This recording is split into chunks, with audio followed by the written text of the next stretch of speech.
There is an epidemic of mass murder being committed by a virtual army of unidentified assassins. It seems to be a sudden, general explosion of mass homicide. Consistent reports from witnesses to the effect that people who acted as though they were in a kind of trance were killing and eating their victims prompted authorities to examine the bodies of some of the victims. Medical authorities in Cumberland have concluded that in all cases, the killers are eating the flesh of the people they murdered.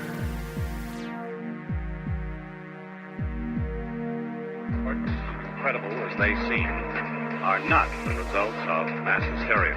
First eyewitness accounts of this grisly development came from people who were understandably frightened and almost incoherent. Officials and newsmen at first discounted their eyewitness descriptions as being beyond belief. However, reports persisted.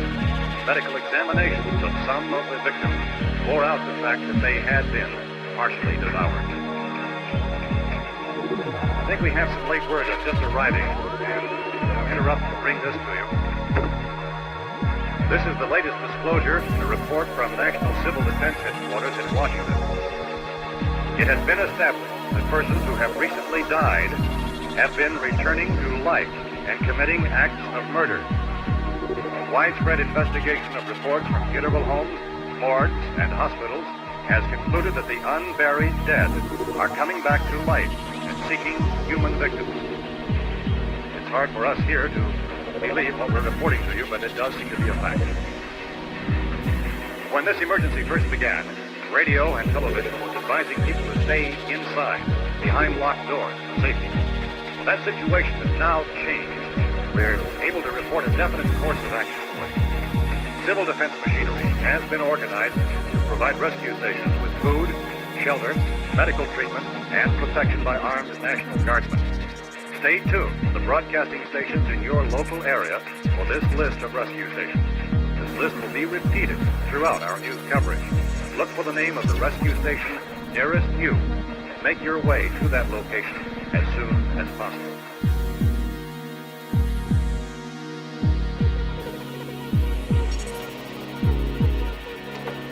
No longer seek occupancy in private residences, no matter how safe or well protected they may be.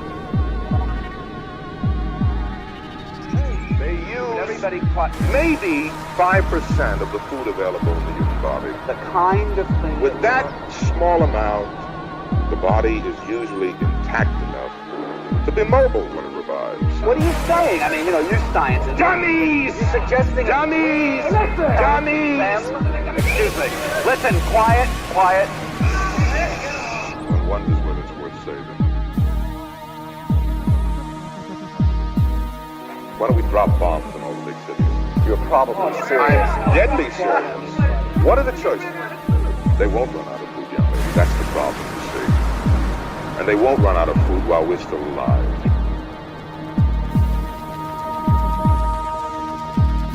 We can lift you out to safety.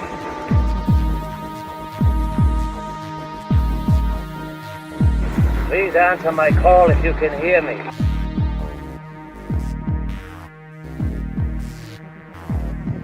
We've got to remain logical. We've got to. There's no choice. It has to be. It's that or the end.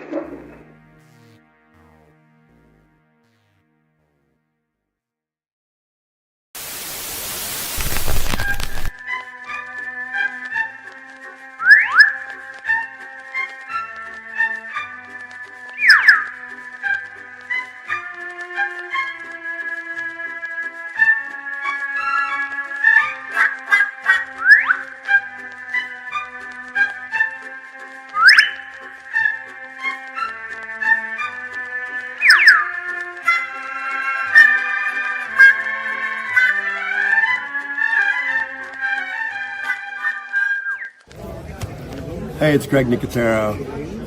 You are, or if you're not, should be watching Alpha Romero on YouTube.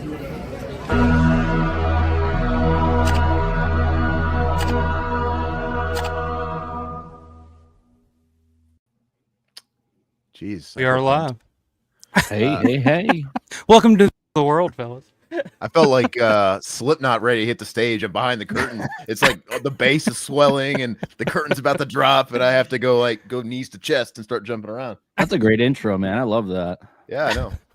I've never had my intro be compared to the beginning of a Slipknot concert, but I'll take it. It gave me that vibe when you see them like hanging out backstage, like Yeah. about to drop, air sirens. The whole thing I think is sick. The whole thing I think is sick. Yeah, stuff like that or whatever. I'll use that next time. Yeah, I'll use that next time. But what's up, everybody? Happy Saturday night to you all. We are back here on the Alpha Romero channel. Got a couple of guests with me tonight. We got Todd. We got Aaron from the Revival House YouTube channel. Go check them out at Revival House on YouTube. Been watching a lot of their stuff lately. Very entertaining stuff. Very interesting. They know their shit. So check them out. But I got them here tonight. We're gonna bullshit and talk a little bit of this, a little bit of that. Romero, horror, movies, music, whatever the hell pops up, and whatever you guys want to talk about in the chat. I'm gonna get to know these guys just a little bit. But guys, what's going on? Thanks for coming on, man. Hey, glad to be here, man. Thanks for having us. No, big fan. I enjoy watching the show. I pop in the chat every chance I get. Yeah, man, it's great to be on. We had a great time doing Martin. Alpha came on a few weeks back, and we watched the film Martin together, and it was great. We do a lot of film commentaries, of course, streams and stuff too. But yeah, man, you were base pilling me on Romero because I don't know. I feel like I'm in the shadow here because I am a little critical of Romero at times. You know, I don't think he's, got the Midas touch necessarily. But we can get into that. We can get into it. But yeah, the Martin commentary was fun because we technically we were watching it, but we really spent very little time actually talking about it. We were actually just kind of bullshitting about a little bit of this, a little bit of that. So I thought that was pretty fun. And like I said, anytime I get a chance to talk, anything non-Romero, sometimes it's pretty fun because it's all I talk about here. But if you have criticisms and you want to address those, I got a 10 questions for you guys tonight. So that'll be an interesting way to break into that. And then there's a couple other little things we can talk about. Of course, the Night of Living Dead, Night 90, 4K Steelbook that's coming out. I want to get you guys' thoughts and opinions on that. And apparently they went up for pre-sale or something here earlier this week or something, and then didn't. I don't know. I didn't keep track of that. I don't know what the hell happened with that. But and then a couple other things, and we'll do the Fangoria Chainsaw Awards. You are up for vote right now, and our good buddy Brandon Salisbury's documentary, George A. Romero's Resident Evil, is up for best documentary. So I figure we'll go through the ballot on that too, and then kind of talk about. I don't know. Do you guys watch a lot of like modern horror films? Really? Yeah, sometimes. And I did see that documentary. We covered that on our show. Sometimes there's a lot of stuff out there. There's a lot of films, man. I don't watch all of it, but I watch some of it. There's a few. What was the one that just came out? Was it Sinister or what was that? That was quite a while ago, Todd. Not Sinister. They all kind of have the same names. It's like Sinister, Malignant, Sinners. Okay. I haven't. I watched that last week. It was pretty good. And then Heretic I really liked that movie. So with Hugh Grant. So I recommend checking that one out. Why is it like all modern horror has the same kind of like Sinners, Heretic, Malignant, Sinister, Hereditary, Diabolic? When's that one coming out? Yeah. Heinous. But yeah, I don't know. I haven't seen a whole lot that has blown me away lately. 28 years later, I know you weren't a fan. No. Riverman. No. Did you ever see it, Aaron? I didn't see the newest one. No, I saw the first two one time each back when they came out. I mean, and so whenever I do get around to watching the newest one, I got to have a sit down and watch all three of them. But, I like the first one quite a bit. I don't think I was obsessed with it like Todd was in the whole community, but I thought it was really good. And then the second one was less so, but all right. And then, I'm not really driven to see this one right away because of what I don't know why I trust Todd's opinion, but I do. Todd's seriously wrong all the fucking time. Remember what is that movie? Side note, I remember Todd so pissed off at me. Todd, okay, me and Todd bonded over having some, like anybody does. We were kids, and he was the only person that wasn't like an old person that loved Quantum Leap. And I'm like, what? We should be best friends. and then I shared some of my stuff, mainly like music, and then he got me into Romero. I had seen Night 90 growing up, and I had seen bits and pieces of films, but I wasn't really that so aware, like, oh, this is George Romero type of thing. And he showed me Dawn of the Dead, and so it was a lot of give and take there. So I put a lot of stock in his opinion because we came from a certain place together. And I remember somewhere along the way, about 10 years ago, this fucking old man over here lost it. He told me, you got to watch Man, We Are Still Here. It was so good. Oh, is that the Barbara Crampton one? Is that the one? I don't know if Barbara Crampton was in it. Let me look what this one is. Anyway, and so I went. I don't think I've ever heard of it. Okay, you're better off. But it was like it was a film, kind of like around when The Witch came out, and we had this like influx of indie films, and it was straight to Blu-ray. I went out and bought it because that's just the kind of guy I was. Like, all right, if Todd's given it the stamp of approval, I'm gonna go give him my my $15 or whatever. And I watched it. I'm like, this is the biggest piece of shit I think I've ever seen, and I couldn't quite understand it. And at the time, we were in this serious drought, in my opinion. I'm like, I think his standards are just lower. What's going on with him? It's not that he's not a good person. I feel that way too about a lot of shit now. Like when people are just like bent, like just jumping with joy over these movies, and I watch them, and then I'm just like, I don't fucking get it. Like it's a movie that's like not like most movies now are fairly well crafted, fairly well made, but at the same time, it's like it's nothing that's stuck with me or that I even care to think about a day or so later. Like back when I was younger, you'd see a movie and it would just like stick with you, like an older, like what did I watch? Like Jaws 2, even something as stupid as Jaws 2. I watched that the other day, and I've been thinking about it constantly ever since, just because I kind of had that realization that like, oh, the last 30 minutes of Jaws 2 is basically the raft from Creepshow 2. Like that's basically all it was. But like now, like I'll see, like even 28 years later, something I was just so excited about because I was a huge fan of the original. Like you said, the 28 weeks later, I think I saw it once, and then I was good. But the new one, I was like, at the time, like after I watched it, I was just so mad about how like, fuck, this is horrible. I don't get it. Like, what was the point of this? And like at this point, I barely remember much about it other than giant swinging dongs chasing after children. And I'm just like, what the fuck was that movie about? Like, so well, I know this one was shot on an iPhone. Yeah. And the first one was shot on the first digital film, I believe. And they just have a tone in the first one that I love, man. It's creepy tone.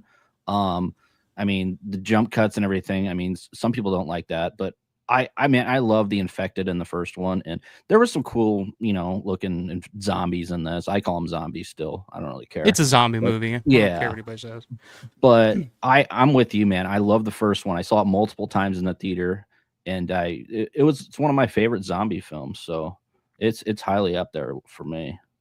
What do you guys think about Danny Boyle saying in jest, like, oh man, I think Robert Kirkman needs to cut us a check, right?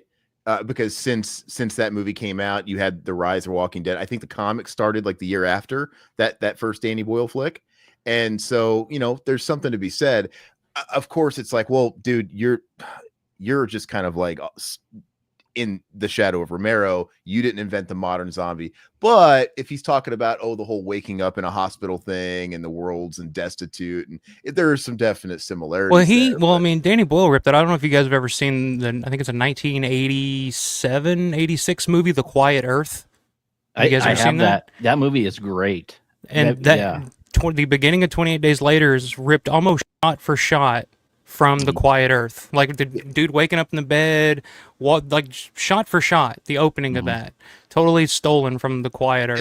And that happens a lot. Nobody can really talk. I mean, he was kind of tongue in cheek with it, but I will say this. I mean, he did after 28 Days Later. I mean, it kind of revitalized the zombie genre to the point where every zombie movie after that kind of took something from stylistically. I mean, whether it was the fast zombies or the look of the films, or the zombies even making the pterodactyl noise is what I call it, when they're just like, ah!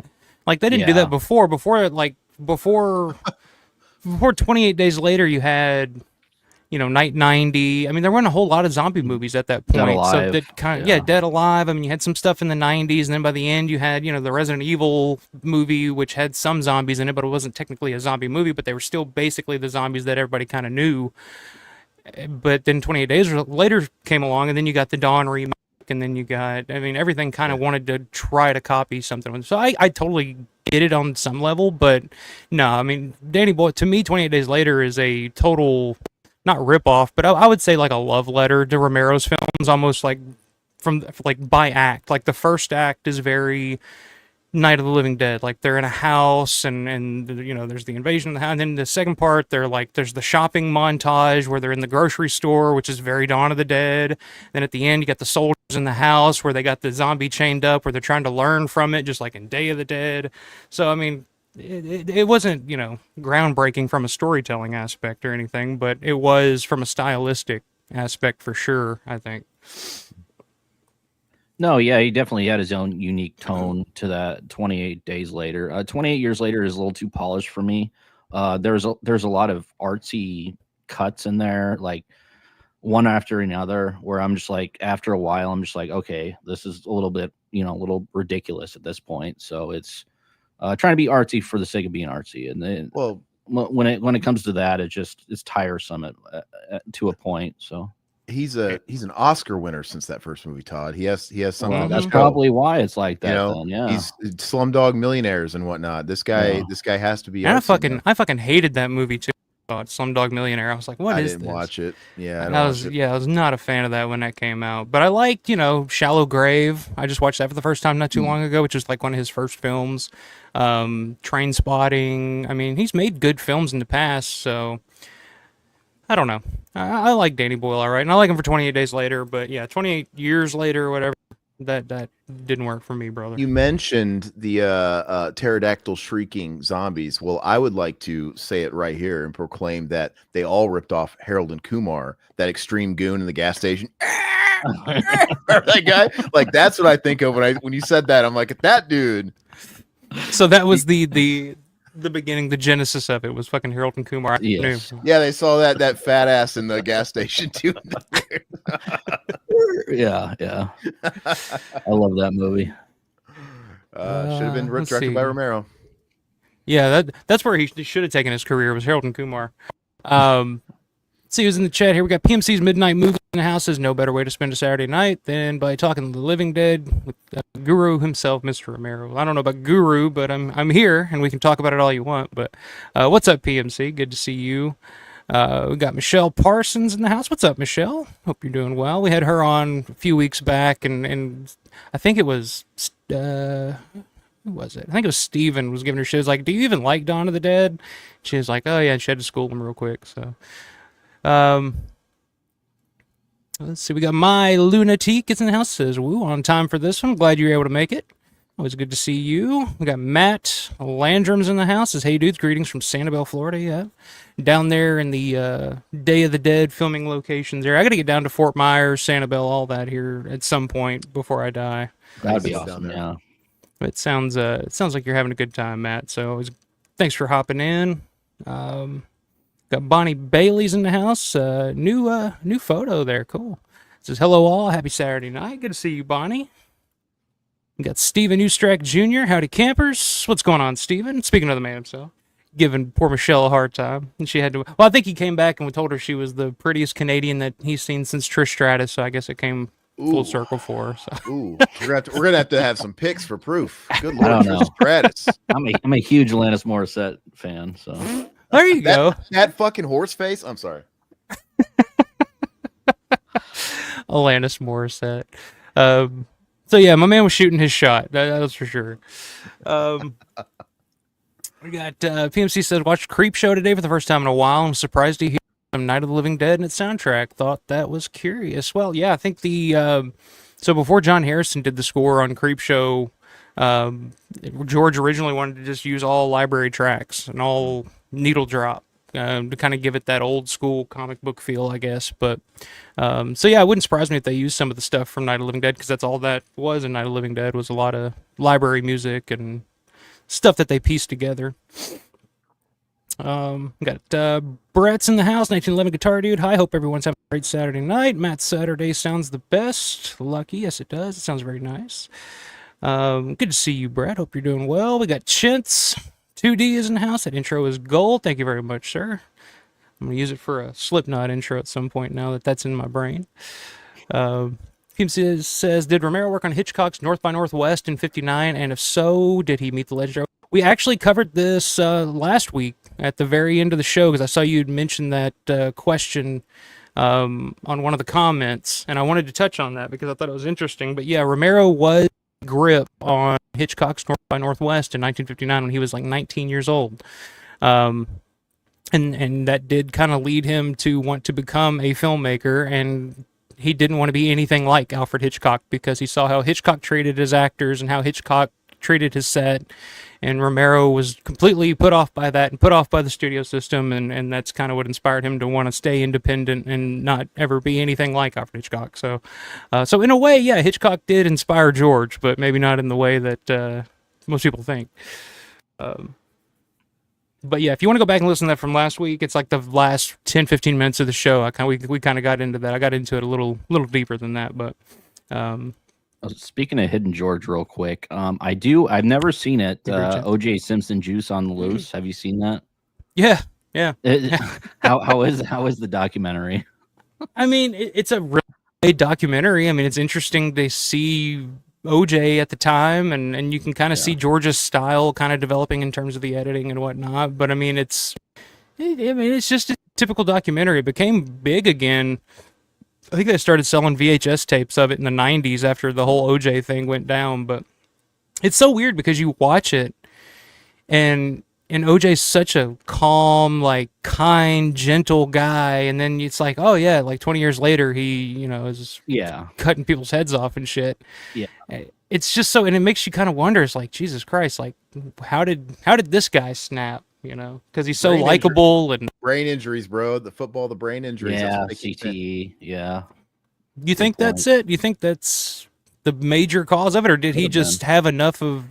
I just had enough and just kind of snapped. Because, I mean, people do that all the fucking time, just brain injuries or not. Like, maybe. I mean, he's got a huge fucking head. It would have taken a lot of hits to really take him to that. His head is massive. If you ever seen it next to somebody else's in a photo, like, I just can't stop looking at it. But I don't know. Yeah, that's one documentary I do want to see of George's, because that's one thing I never seen of his. Excuse me. It's on, I don't know, you probably don't have it, but the DVD of the Bogus Witch Project, do you guys remember that from back in the day with Pauly Shore? No, but that sounds awesome. Yes. Is it a Blair Witch ripoff or what? It's a Blair Witch spoof starring Pauly Shore called the Bogus Witch Project. Yeah, it rings a bell. Maybe you can still make it, man. We're here for that Pauly Shore renaissance that's going on right now. Yeah, I'll help find it. I'll throw in my. Well, if you ever find the DVD, for some reason they included that OJ documentary on that DVD as a special Easter egg, and there's like a certain combination you put in on the remote on the menu page you to that documentary. So if you ever find that, and sometimes you can find it for like $3 because it was just one of those things that straight to DVD back in the day, and nobody, if they bought it, they probably threw it away or got rid of it. But yeah, it's actually a bonus Easter egg on that DVD, believe it or not. I used to have it up on my channel, but I had to take it down because I got contacted by the Heinzman family. It's like, hey, can you take this down? Because they actually own the rights to it. So I was like, yeah, I got you. No worries. We didn't mention option 3.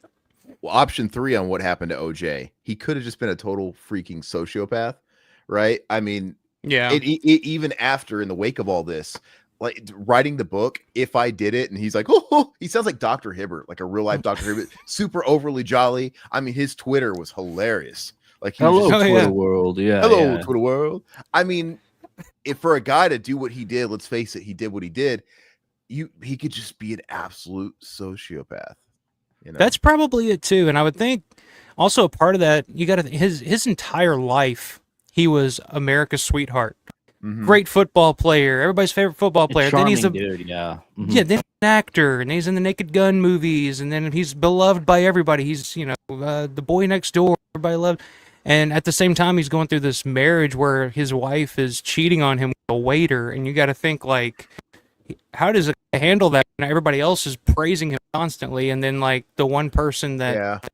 But then they also had like domestic issues and stuff too. So they've been, it'd been building for a while.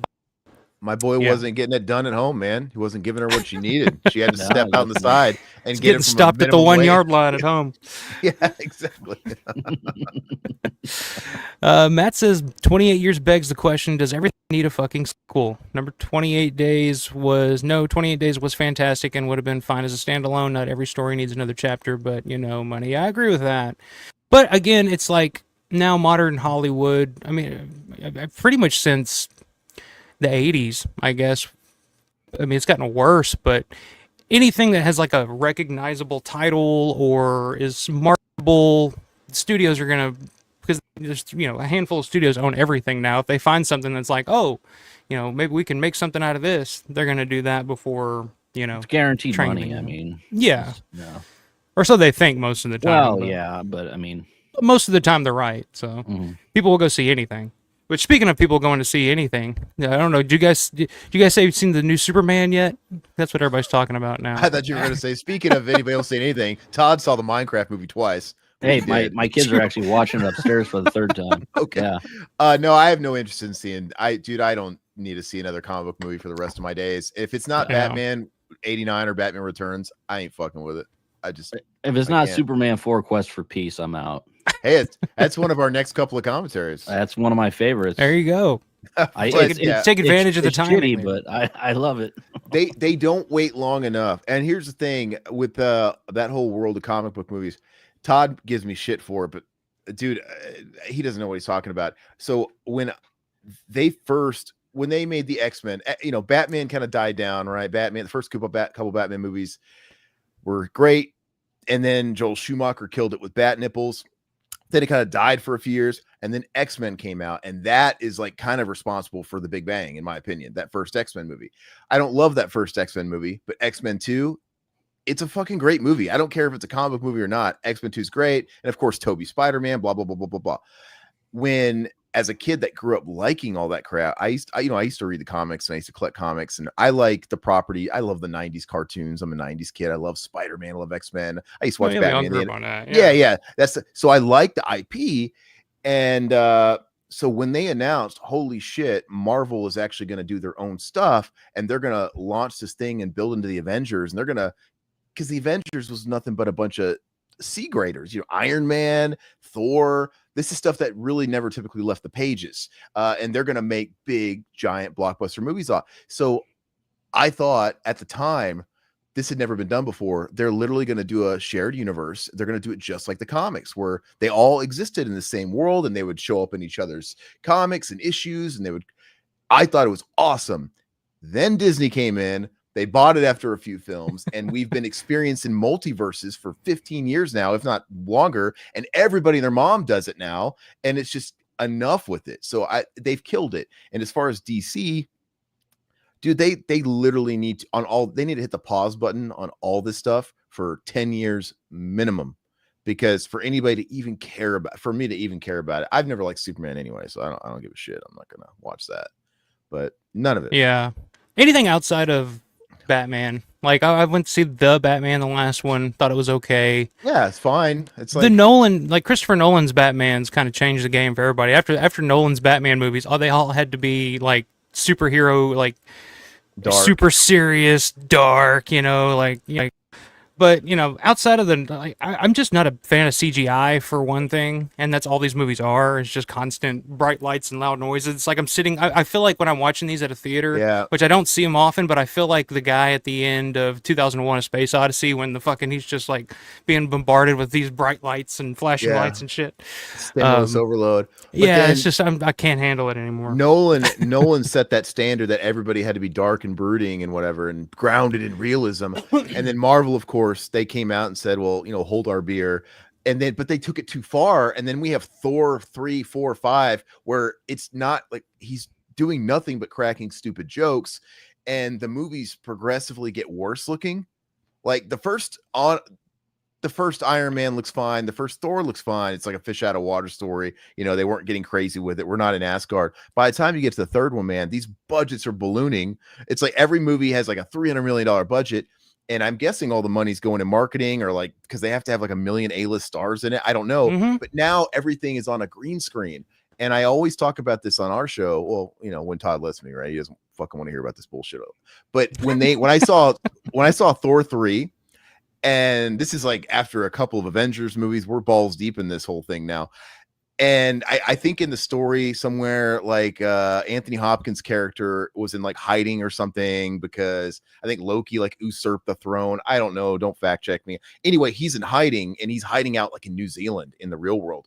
And there's a scene where, you know, Thor is talking to Anthony Hopkins on some beautiful cliffside in New Zealand, but it's completely all CGI. I'm like, you guys are spending $300 million in this damn movie. You can't fly this fucking old ass geezer and plant his ass on a cliffside in New Zealand because it looks so fake. It looks terrible.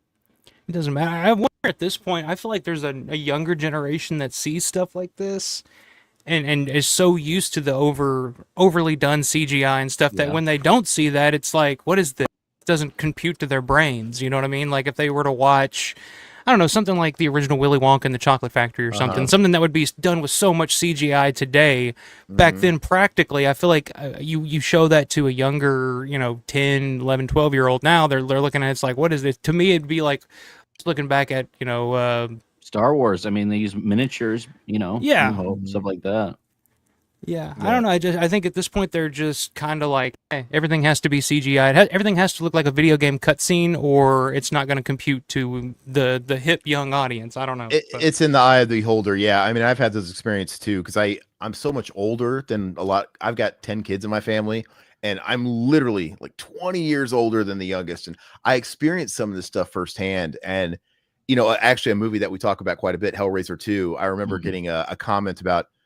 The matte paintings in Hellraiser 2 are gorgeous, right? About all the painting stuff, and it's kind of part of the surrealism of the way that movie's supposed to be. But to some kid that's used to, like you said, the video game on screen, it's like, what is this shit? It looks like shit. I'm like, oh man. So, what are these? What are these real people? Yeah. What is this? Like, why don't they just put a green screen there? Why are people? Yeah, it's miniatures.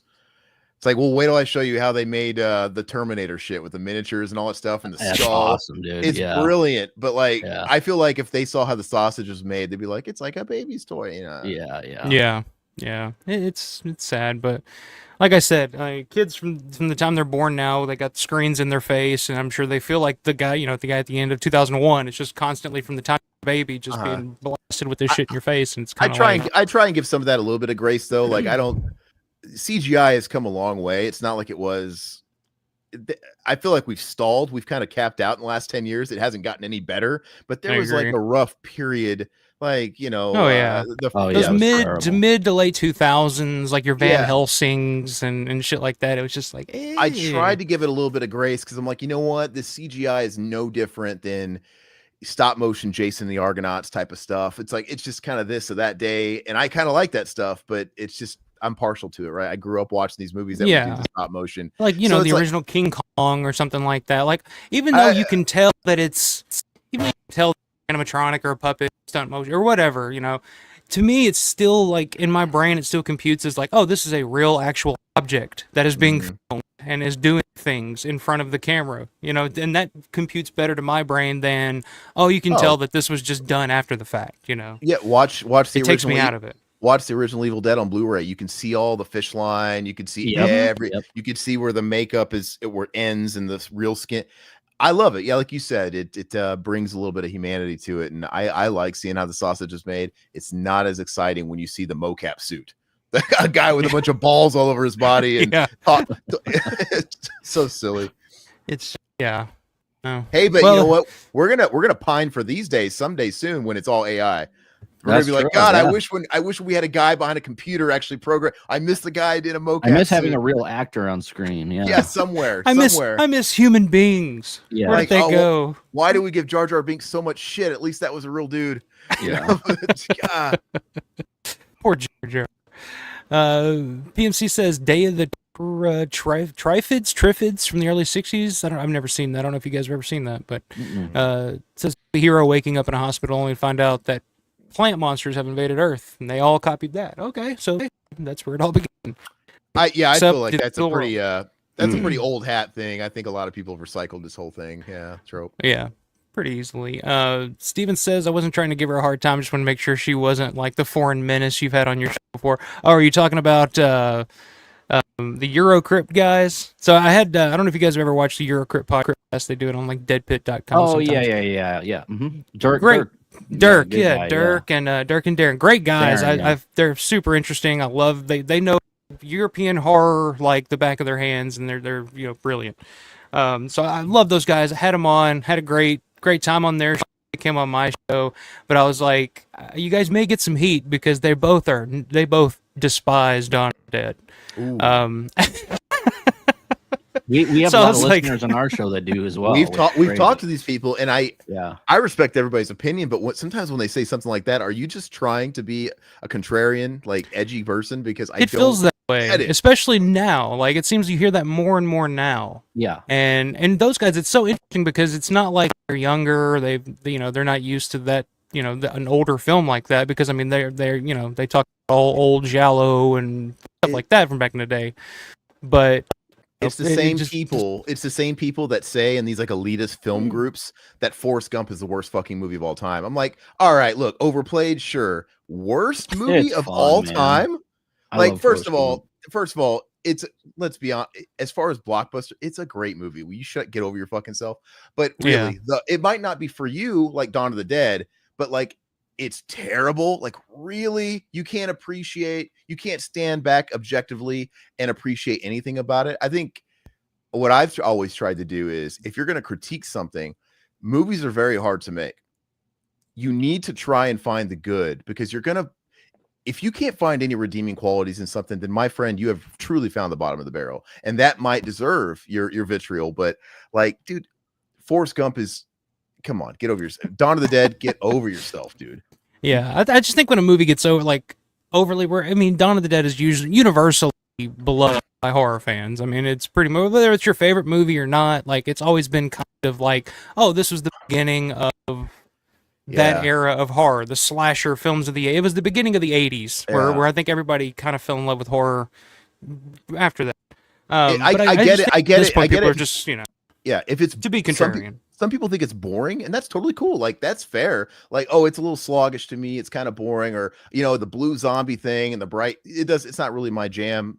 That's all fair points, but that's not what a lot of people say sometimes. I'm like, dude, there's things to like about it too, is all I'm saying. Well, and they champion the new undeniable. Dawn of the Dead, which makes me sick, or the remake, which I feel like it's a younger generation type thing, because that's probably the one that they grew up on. They'd probably never even heard of the original Dawn of the Dead when that movie came out, so that's the one that they grew up on. So it'd be kind of like us and like The Thing, like John Carpenter's The Thing. Like, I'm pretty much everybody in our age range prefers Carpenter's The Thing to The Thing from Another Planet or Another World, whereas like the previous generation, Romero, Carpenter himself, loved that original version of The Thing, and they prefer that, So I get it, but at the same time, it's just like, come on.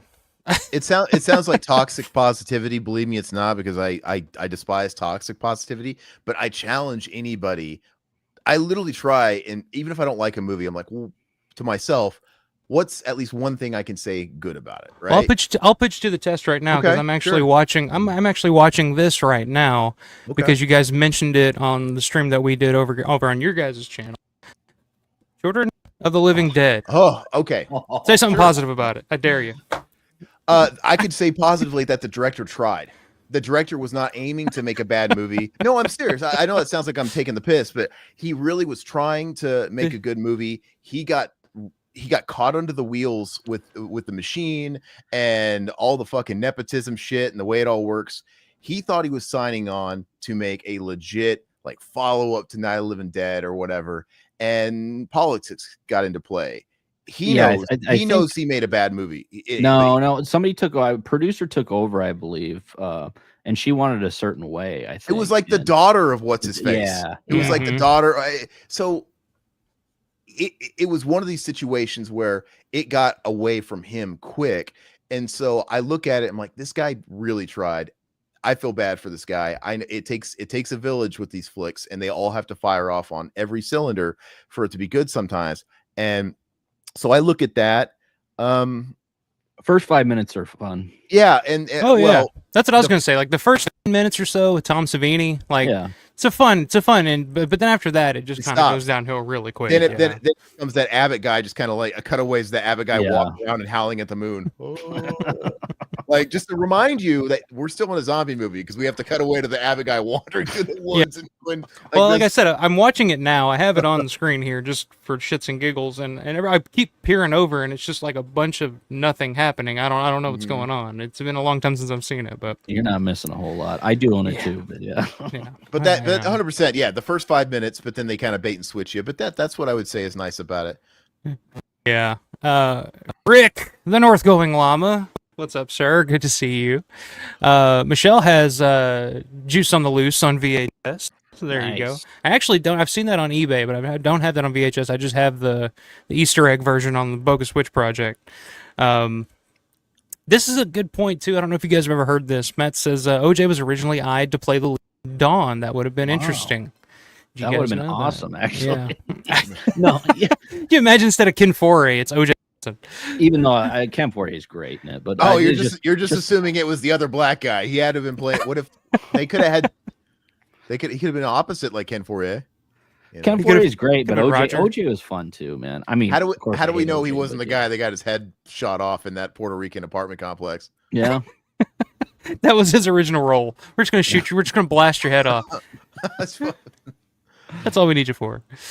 Yeah, can you imagine OJ saying the classic line when there's no more room in hell? No, I can't. Man, when there's no room in hell. And the most famous thing is the fact that they wanted him as the Terminator. That would have been. I often think if he actually would have gotten cast as the Terminator, Arnold's role, he would have never killed Nicole Brown Simpson. Like I feel like the trajectory might have changed completely. Butterfly effect, or it makes it more terrifying because if he wasn't the Terminator and he still killed it, we would watch the movie a whole lot different. Like, still one of the greatest films. Like, wow, this guy went method. Alex Woodruff says she didn't cheat on him. I don't know. Are you talking about Forrest Gump or whatever? He's talking about Nicole Brown. Nicole Brown Simpson. Oh, okay, gotcha. Who the hell? Forrest Gump. Oh, Jenny cheated on his ass. Yeah. Like over and over and over again. When she was damaged goods, she went and settled for the friend. We all got know the that HIV. story. Yeah, I remember at the end. So yeah. Once you get AIDS, it's like, all right, party's over. I'm gonna go back to Forrest now. The debate I don't like is like, did Forrest have AIDS? If you guys do your research, it takes you don't just get it from somebody that has it. It's like a roulette wheel. A lifestyle, yeah. He probably didn't have it. You got to work really hard at it. Yeah. Did she not? I don't. You know what? I remember the O.J. Simpson trial was all over the '90s, and we had to watch it in school. Oh, yeah. But did Nicole Brown not cheat on him? That's what I always assumed, that she was having an jealous. affair with. Nah, I don't know. Yeah. That's what I thought too. Yeah. Doesn't matter. Justin Moreno, yo, sir, what's going on? Good to see you, my man. Rick said, I recall when Bryan Singer started producing the big Hollywood Justice League type superhero movies in the 90s. Which ones did Bryan Singer do? Like X-Men? He did X-Men 1, 2, and then he came back for Days of Future Past. What happened to Didn't he get? Is that the guy I'm thinking of? Bryan Singer. Bryan Singer got canceled. Usual Suspects, right? Yeah. Yeah. No, did he do Usual Suspects too? Yeah. That was the movie that really broke him. Yeah. Yeah. I get him and what's his fuck? What happened to George Miller's? George Miller had the Justice League for a while, and it never really got off the ground, or actually, but I think wasn't there like a script and there was casting in mind, but George Miller was supposed to do it for a while. He did Apt Pupil as well. Which is a great movie. Apt Pupil, that's Bryan Singer. That's a great movie. He did Jack and the Giant Slayer, which is some BS CGI fest movie. James and the Giant Peach. Valkyrie, which I wasn't a fan of, even though I love Tom Cruise. Yeah, I don't like Usual Suspects. I think it's overrated. I loved it. I always liked that movie. I don't think it's, maybe it's like I had to watch it at the time, had to been there, but whatever. Let me see. Alex is saying Batman and Robin was the best. Okay. Hey, dude, I mean, if you watch just the abridged YouTube version, just cut of all the Arnold clips, it's pretty fun. But that's the cut we should have got in the theaters, just like as like a trailer. Like, here, watch all this like B-roll. We got Arnold You're not just acting sending like an me ass. back to the cooler. Freeze, cool party. Yeah. Take two of these. Schwarzenegger's great in that movie. I don't care. Oh, he chews it up. He chews it up. Yeah. He knew that movie was a piece of shit, and he was just gonna get his paycheck and have a good time. Can I say my favorite part? And if you watch these like clips of Arnold on YouTube enough, I feel like I've seen him so many damn times, but I've only watched the movie a couple times all the way through. But he tells like his henchman Frosty to come with him when he's like given the spiel and the exposition. When Frosty, come with me, and he's like Cody, he's like telling him what he's gonna do to Gotham, and he's gonna like resurrect his wife, and then he goes to his wife, and he's like, leave us. I'm like, you just told him to fucking come here just to tell him to fuck off. It's the weirdest thing. Fuck off. We're going to have a private time now. Exactly. What's up, Jim? Jim Stedman. What's going on, man? Good to see you. Oh, hold on. Let me see here. Where the hell was I? Shit, I lost myself. Oh, here we go. All right. 1 second, guys. No, you're good. Pay some bills.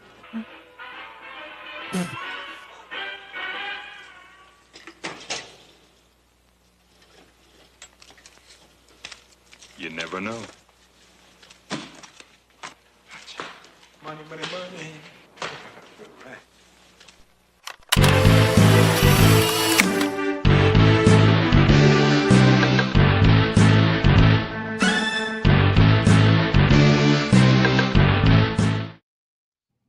That is the longest super chat. That's crazy. Awesome, I was like, dude. what I is love that? I love it.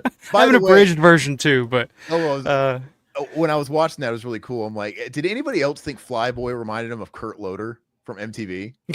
I've always thought he looked like Kurt Loder. I've never thought of it, but yeah, that's totally true. Oh, Jeff, what's going on, man? Thank you very much for the $5 super chat.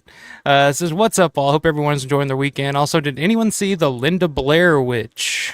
No. She was selling them at conventions. I've never, ever heard of that. I've heard she is kind of a witch these days, but I've never seen the Linda Blair Witch Project. Guys. Like, as in she's not nice? Is that what are you talking about?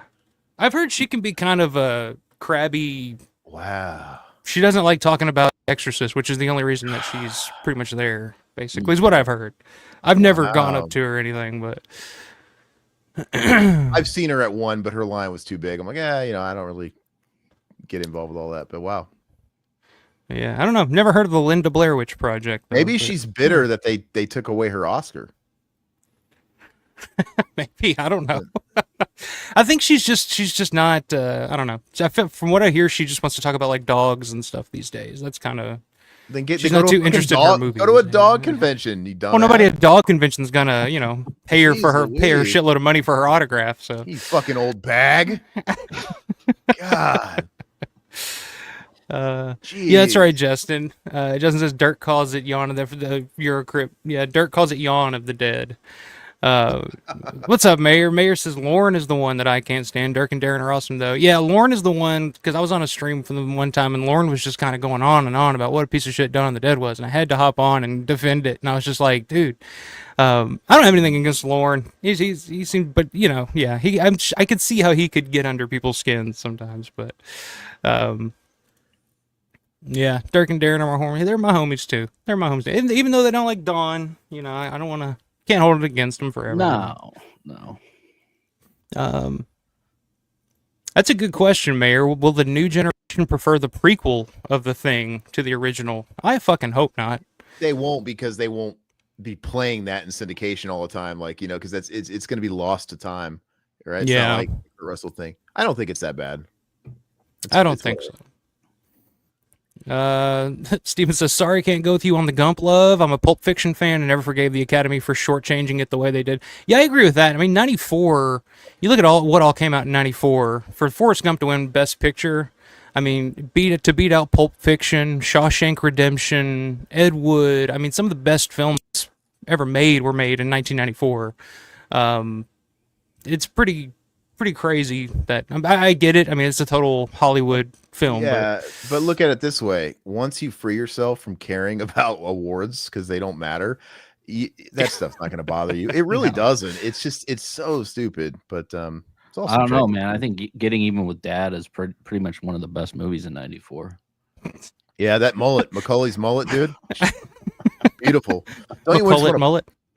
Todd used to fantasize about pulling him by that fucking mullet, if you know what I mean. God. Is that your thing? He always comes up. Child actors. We talk about him all the time. Of course, He had favorite. an unhealthy obsession with Macaulay. He called him Mac like he knew him. Yes. And I love Macaulay, dude. I used to pretend I was Macaulay growing up. He could never shut up about how juicy and red his lips looked. Like he just wanted to kiss him. Okay, like, dude. So the first time I went to big the fan of theater, Party Monster. Were you? Party Monster was good. I didn't get to see him. What was his Pizza Underground? My brother ended up going. I couldn't go to it, so I was pretty upset that I couldn't meet Macaulay. You had to settle for Corey Feldman, which he attends that crap too. I did go to the Corey Feldman show, which was a lot of fun. Jesus. Yeah. How was that? He showed up 3 hours late, so he got there at what? Sounds about right. Midnight. He started his set, and then he got done. He had like a 3-hour set, so we were there till like 3 a.m. He says that his bus broke down because he got a flat tire, which I looked it up, tried to figure out if he was lying. I never found out. It was the Wolf Pack, dude. It was the Wolf Pack out to get him. I love Feldman.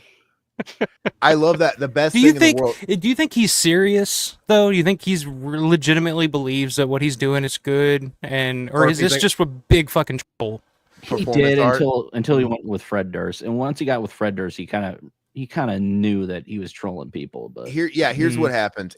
He became Tommy Wiseau, where Tommy Wiseau is really terrible, and he made a bad movie, and he was trying to make a good movie, but eventually he realized, hey. Because at first he used to get offended. It's not a comedy. Everybody's like laughing. Why are you laughing at my movie? It's serious. And then he kind of like, haha, yeah, I made it. I hope you like my black comedy. I made it like he intended to do it. just you know. I think that's what Feldman's done. My favorite. And why not? I mean, that's the best thing to do. I mean, just kind of play into it. You know what the hell? The Feldman footage, like I think it was around that tour you went to a long time ago. This is like Go For It. When he was doing like the fucking Bono Elvis kickstand with the kicking the mic and then bringing it back, Mm-hmm. And it came back and hit him in the face and knocked out a tooth. Oh, that's right. Yeah. And remember he like stopped the light. House lights. Everybody, do you see a tooth on the ground? Like, help me find my tooth. Like he just stopped the show abruptly because he lost his fucking tooth. You know what the brilliant thing is? Like that would be hilarious if that was, like it'd be hilarious if that was planned. But the fact that it wouldn't be, like, it's total Spinal Tap. Like that's what that is. It's something straight out of Spinal Tap. What did he come out on? Like one was like, what is it called? Not the scooter. Hoverboards. The hoverboards. Like my kid has one of those, dude. It's so lame, man. Like this is our production value, guys. Yeah, I have a video of it, but it's pretty funny, man. So Todd actually paid money. Super interesting to me. I don't know what's going on with that guy or what happened, but he paid money to commute to go see him and then sit through an entire night of waiting and then watching him perform. Whereas he was at like a movie theater 10 minutes from my house doing a signing before like a showing of the Goonies like 5 years ago. And I'm like, I got better shit to do. Man, I was hammered. I'm good. I was hammered. I was in the front row getting high fives the whole night, dude. It was awesome. You should have like fingered your ass and then touched his hand. And then you could have seen, give him the chocolate covered pretzel treatment. Can you imagine he's got the mic and he's like, what the fuck? He smells his hand. I think he's so aloof at this point he wouldn't even notice. He would just be like, whatever. Yeah, that's true too, Mayor. OJ could have been Flyboy. That would have worked. Brandon Salisbury, speaking of the man himself, what's going on, man? Says, I'm here in spirit, currently driving, so can only listen to all you wonderful people chat. Well, thank you very much, man. I'm glad you're in here. And we're going to go on here in just a little bit. We're actually going to go cast our vote on the Fangoria Chainsaw Awards for your documentary. So how cool would that be if very cool. we could help Brandon do that? I want Brandon. Brandon should come on our show. We talked on like X or something a while back, but let us know when you're available to come on and chat, man. I'd like to talk about the documentary. Absolutely, man. I really enjoyed it. Yeah, Brandon's super cool, super down to earth guy. I'm sure he'd do it too.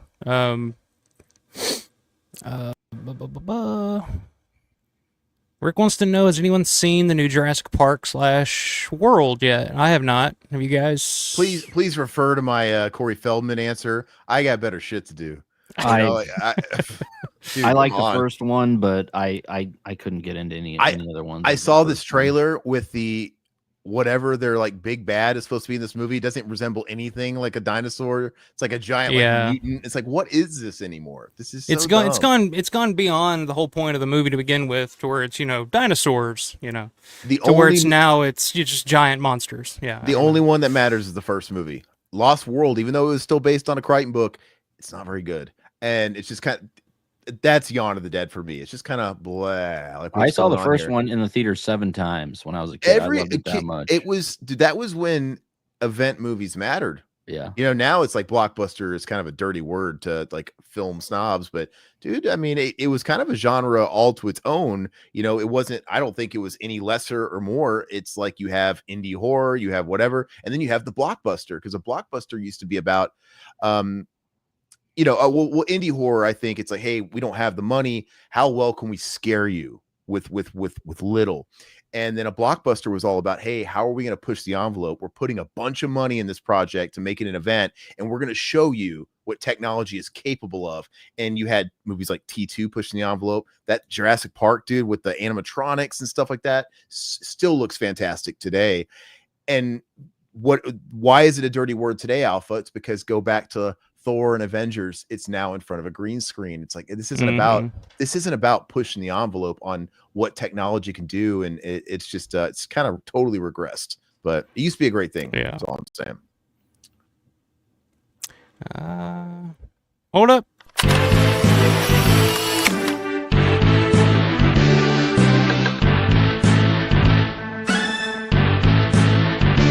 You never know. Oh, that's the original one. That's the original. Jeff, another $5 super chat. Thanks, my man.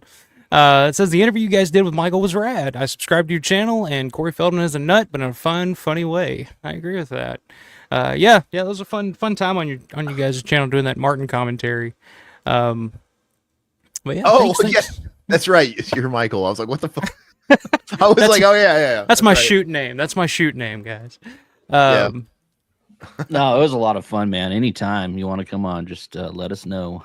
Yeah, man. I know you mentioned you'd just seen Effects. You just watched Effects for the first time. I'd love to come on and talk about Effects, because that's one of those like hidden. I loved it, man. I watched it for the first time, dude. And as bad as, I mean, of course, this looks grainy as hell, which I love. And I think the 4K looks great. I mean, that's just my opinion. I mean, even though it's not supposed to, I was surprised, man. This was a lot of fun, man. I'll have to watch it. We'll put it on the slate if you want to come on. I think you would like it. You make your own films, Aaron, so you would really enjoy it, I think. So yeah, it's one of those. It was made in came out in 1980. Didn't really come out. It was played in a few theaters and it just disappeared. Never came out on VHS or anything, and just kind of disappeared, and nobody knew what happened to it for years. And then years later, it got put out on Blu-ray, and a handful of people have seen it, but nobody's really ever talked about it or anything extensively. But I mean, it's Joe Pilato, John Harrison, Tom Savini. Joe Pilato, it's got to be great.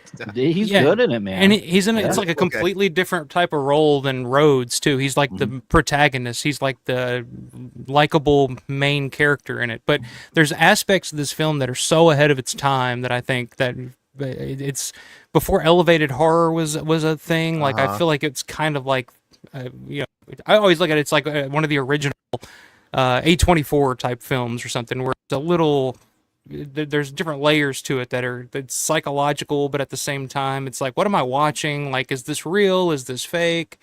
I don't know. It's I really enjoy it. I'd love to get your thoughts on it at some point. I'd love to. I'll watch it here soon, Todd. And like I said, we'll talk after the show and figure it out. And I think it's great too, because I feel like I'm a little bit of the outsider, because this is like a Romero crew. It's like not Romero, but it's like a lot of those people, right? So yeah, I mean, it's a Pittsburgh film. It was shot in Pittsburgh right around the same time that Dawn of the Dead had just finished filming.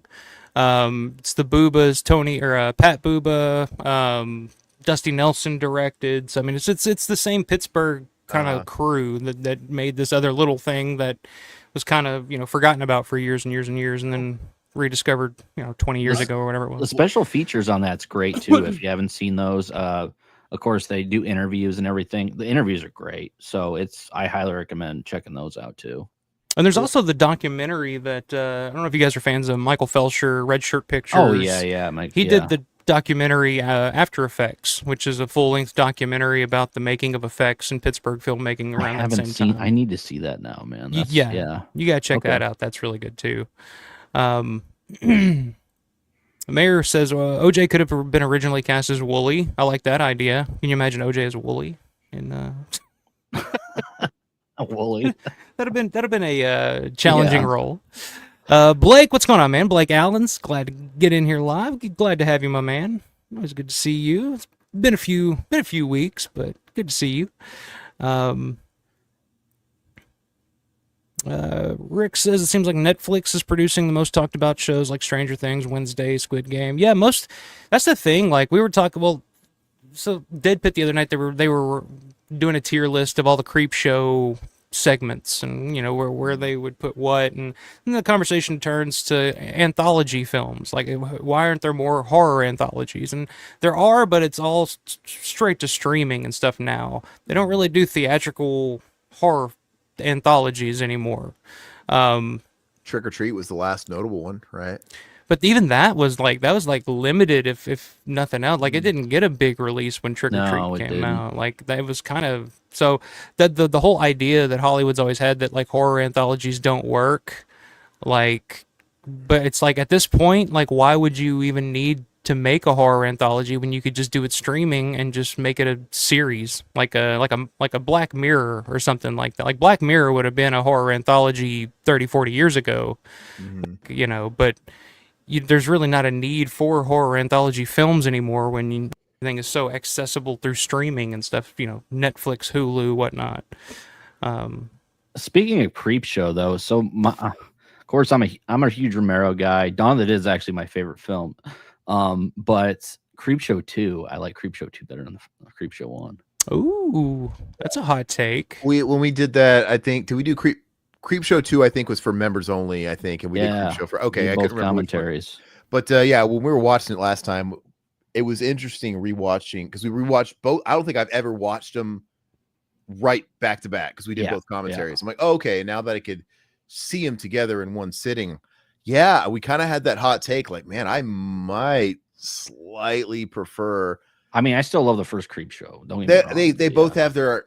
If you could mix the best of each one, yes, you'd have like an amazing. But they're both great, man. I like them. I love both those flicks. Never even bother watching the third one. It's interesting. It's a hot take, but it's one that I'm not gonna fight you on because Creepshow 2, I think, is a very it's more, to me, Creepshow 2 is more digestible. It's 3 stories. It goes by. It's 90 minutes, whereas the Creepshow is 2 hours long. There's 5 stories.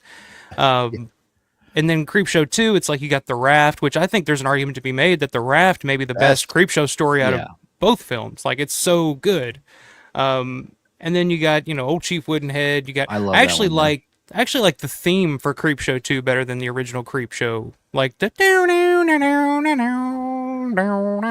it's something a little more. And I even like the third segment's great too. The third one, yeah. Hitchhiker, Hitchhiker. I actually kind of like the. Obviously, it was budget restrictions, but I actually like the shitty Don Bluth style animation, right? That it goes into and stuff. Yeah, it's kind of cool. It like the. What am I thinking of? Not just Don Bluth, but Dragon's Lair and the games and shit like that. It's am I getting that right? It was Dragon's Lair, right? Space Ace. Yeah, Dragon's Lair. Yeah. I dig it. Well, it's talking about Michael Felsher. He's got he announced that he's got a full length because he did the Creepshow documentary Just Desserts. Now he's got the Creepshow 2 documentary coming out, I think later this year or next year, called Second Helpings. So that'll be that'll be interesting. Yeah, because they just put out the book. Lee Carr just did the book, The Making of Creepshow 2, which he was the one that did The Making of Day of the Dead, which is the Bible for if you're a fan of Day of the Dead. Like, that tells you everything that you need to know about that movie.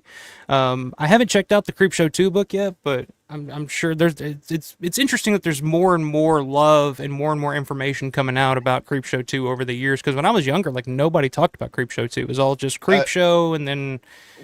I've always loved Creepshow 2. It Creepshow 2, maybe it's getting that sort of similar type of thing, Renaissance vibe, like Nightmare on Elm Street Part 2 and Halloween 3, and these movies that people just either didn't talk about or really hated.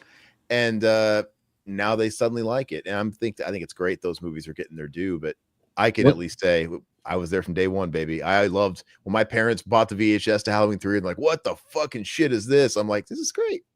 It's good. I like it. The Mask. Was Romero supposed to do direct Creepshow 2, or was he in talks? Because I know Gornick directed it, but I didn't know. No, it was just he wrote it. He wrote the screenplay for Creepshow 2. He didn't want to direct it. Okay. So he kind of passed it off to Gornick, kind of the same way he did Night 90. He wrote Night 90, but just kind of he didn't want to direct it. He passed it off to Savini. But yeah, I think he wasn't interested in doing he was working on Monkey Shines at the time when he should have did Creepshow too. Yeah. In the words of the immortal Jean-Claude Van Damme in Lionheart, wrong bet. It's like bad choice on that one. Bad form, Peter. Can I also say we haven't talked about the Romero connection, anthology connection. Todd hates the Tales from the Dark Side anthology film. And you know what? Yes. Look, he's always talked bad about it. And I rewatched it because I got the 4K shot and I hadn't seen it in quite a while. And I'm like, you know what? Is it the best? No, it's not. But it's not bad. Debbie Harry's a fox. The stories they're decent. Like none of them are like blow me away the best anthology horror stories I've seen, but they're all solid. I'm like, this is totally fine, Todd. What's the matter? It's weird because Romero has my favorite films, but he also has films that I do not like. So he doesn't like the Two Evil Eyes. I think Two Evil Eyes is totally fine. God, I don't think it's Two Evil Eyes. Even I don't even like Two Evil Eyes. Like we talked about this series. I was just like, I think it's fine. I love Romero. That's my number one all-time favorite director. My second favorite director of all time is Dario Argento. So this film should be like, beat off material for me, but it's just not at all. Like it just misses the point for me. Like on almost all fronts. You can still beat off to it when you're bored looking at porn on your phone because I can't finish the movie. It's still better in the dark half, though. I'll give it that. The dark half is the worst, guys. I haven't seen all your streams, so you probably talk about a lot of this stuff already, but. Does anybody here like the dark half? Because that movie's dog shit. I'm here to fight. Dark half has its. I like it. Okay. I don't love it. I don't go back to it often, but it definitely has aspects that I enjoy. Timothy Hutton. There's nothing to enjoy with Timothy. No, I appreciate it. There's Timothy Hutton's not the aspect I'm talking about. Sorry, Alpha. Yeah, no, Timothy Hutton ain't. But Two Evil Eyes, I mean, maybe it's because I don't know if it's because you're attaching these two legendary directors to what they're putting out, but I don't know. I'm not looking at it like that. I'm like, you know what? I used to grow up and watch Are You Afraid of the Dark?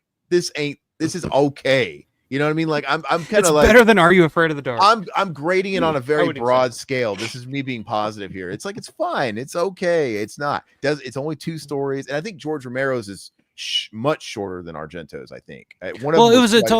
It was a total passion project for Dario, and George just did it as a favor. So George's story just feels so uninspired and so like, let's film this shit and get it over with. Whereas Dario's like, I like Dario's story more out of the 2. I do too. Yeah. Because you could tell there's a little more, passion behind it. I mean, and it's Harvey Keitel. I mean, it's got some good actors and stuff in it, but it's just like, that's a good. Hey, can I take a detour off this and ask you something? So what you said you're an Argento fan. Overall, I would argue that hardly anybody has made a movie as good as Dawn, but Dario Argento has a better batting average for my money, right? He's got more bangers. So what do you think about his first American film, Trauma? Did you ever watch Trauma? Oh yeah. Never been a big fan of Trauma. Never been a big fan of Trauma. So no. I somewhat recently acquired guys, now I'm forgetting. Is it Vinegar that put out Trauma? Yeah, Vinegar. Okay. Yeah, so the Vinegar. And I was rewatching that and I'm like, I think when I saw it originally, it did put me off a little bit, like the whole US directing. It just didn't feel, it felt off. Doesn't feel like it doesn't have that Italian Mamma Mia flavor on it.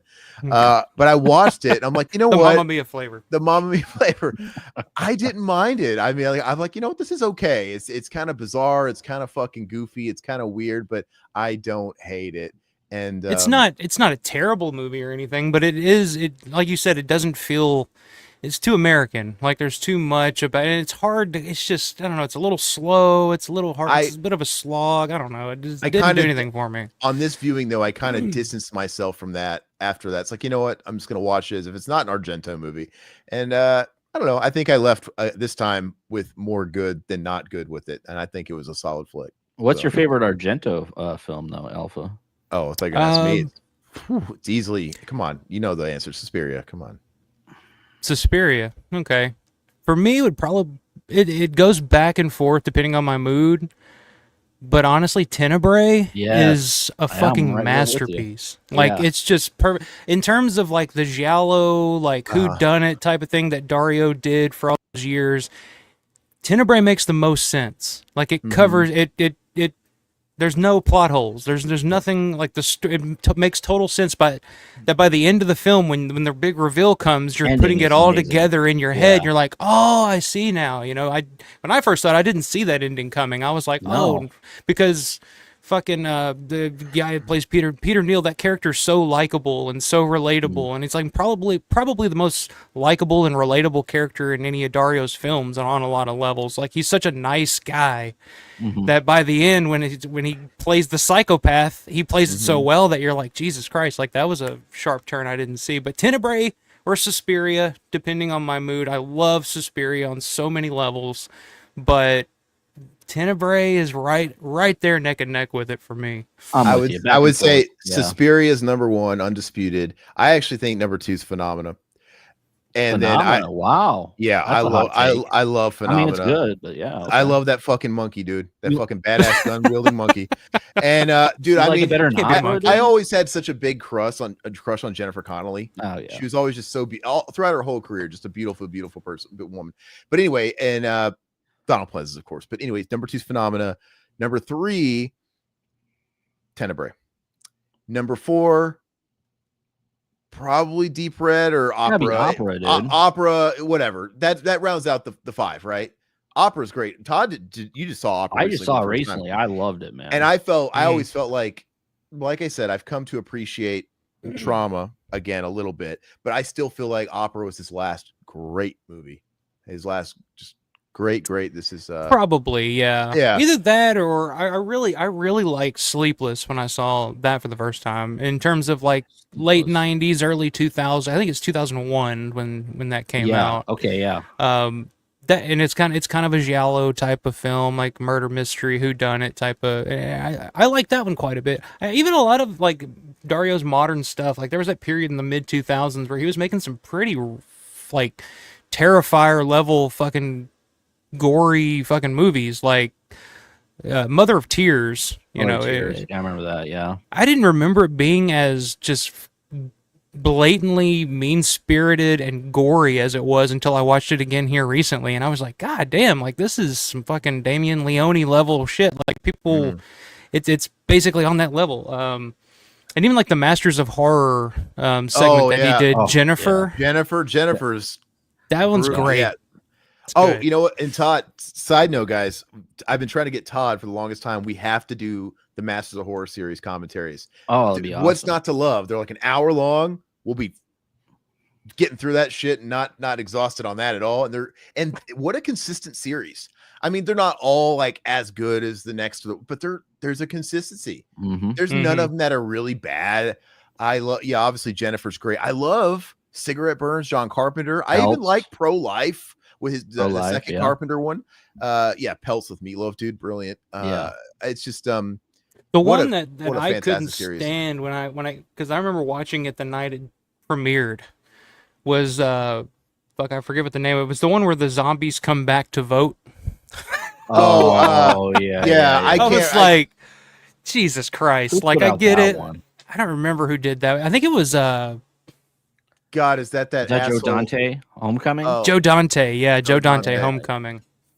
That one, I remember watching that. I was like, God, I get what you're trying to do. It's like an homage to Romero and his social commentary and shit with the zombies, but it's like, Jesus Christ, like this is just too fucking goofy for me. Like it was Joe Dante. I don't know why I was thinking John Landis for a second there, that asshole. But Landis did do some though for Masters of Horror. He did the Deer Creek one. What's it called? I'm getting it. What's that one with the deer in the title? I can't get it. I have all the Blu-rays that I got. They released them in like volumes, and I have them. So I can't why remember didn't what that one's Romero I'm gonna do look any it of up. those? Yeah, I why don't not? know. I don't. I've never really heard too much about it. And from his point of view or his side, I don't know if anybody in the chat knows anything more about it. Oh, sorry to interrupt. Dear Woman, which Dear Woman's not one of my favorite, but he did Family with George Wendt, which is Yeah. one of the best ones. That's good. Yeah, That's an I remember awesome that one. That's the one I remember Landis doing specifically. I don't remember the Deer Woman or Deer Tick or whatever that was, but yeah, Romero. I don't know. I think they may have offered it to him, but I think he was probably busy doing Land or one of his zombie films or whatever he was doing at the time, and just didn't. Because I mean, you got to think all those directors really didn't have much else going on at the time. It's just Romero got lucky because zombies became cool again from 28 Days Later, the Dawn remake, Shaun of the Dead, et cetera, et cetera. He kind of got lucky that he got to go back and actually make some feature films again, whereas guys like, John Landis, John Carpenter, Toby Hooper, Joe Dante weren't really doing too much around that time. So, kind of makes sense. Kind of like Cronenberg. That's why Cronenberg really didn't have anything to do with it probably at the time. But Which I did like Trick or Treat from the Tales from the Dark Side, the pilot episode that he did. I mean, it's not great, but it's fun. I don't know. There's something about it that Let's get back to that real quick. You don't like the Tales from the Dark Side, the movie? Wild. It's not. He acts like it's the worst thing ever. It's like it's pretty. No, I love that movie. I know. I just can't get into it. That was my introduction to horror. That was probably the first horror movie I ever loved when I was a kid. Probably like 3-4 years old. Tales from the Dark Side, the movie. The gargoyles, the cat from hell, the mummy. Like I was, and I'm going back and watching it now. Like I still, to me, that's Creepshow 3 to me. Like if they would have made that Creepshow 3, it would have been perfect.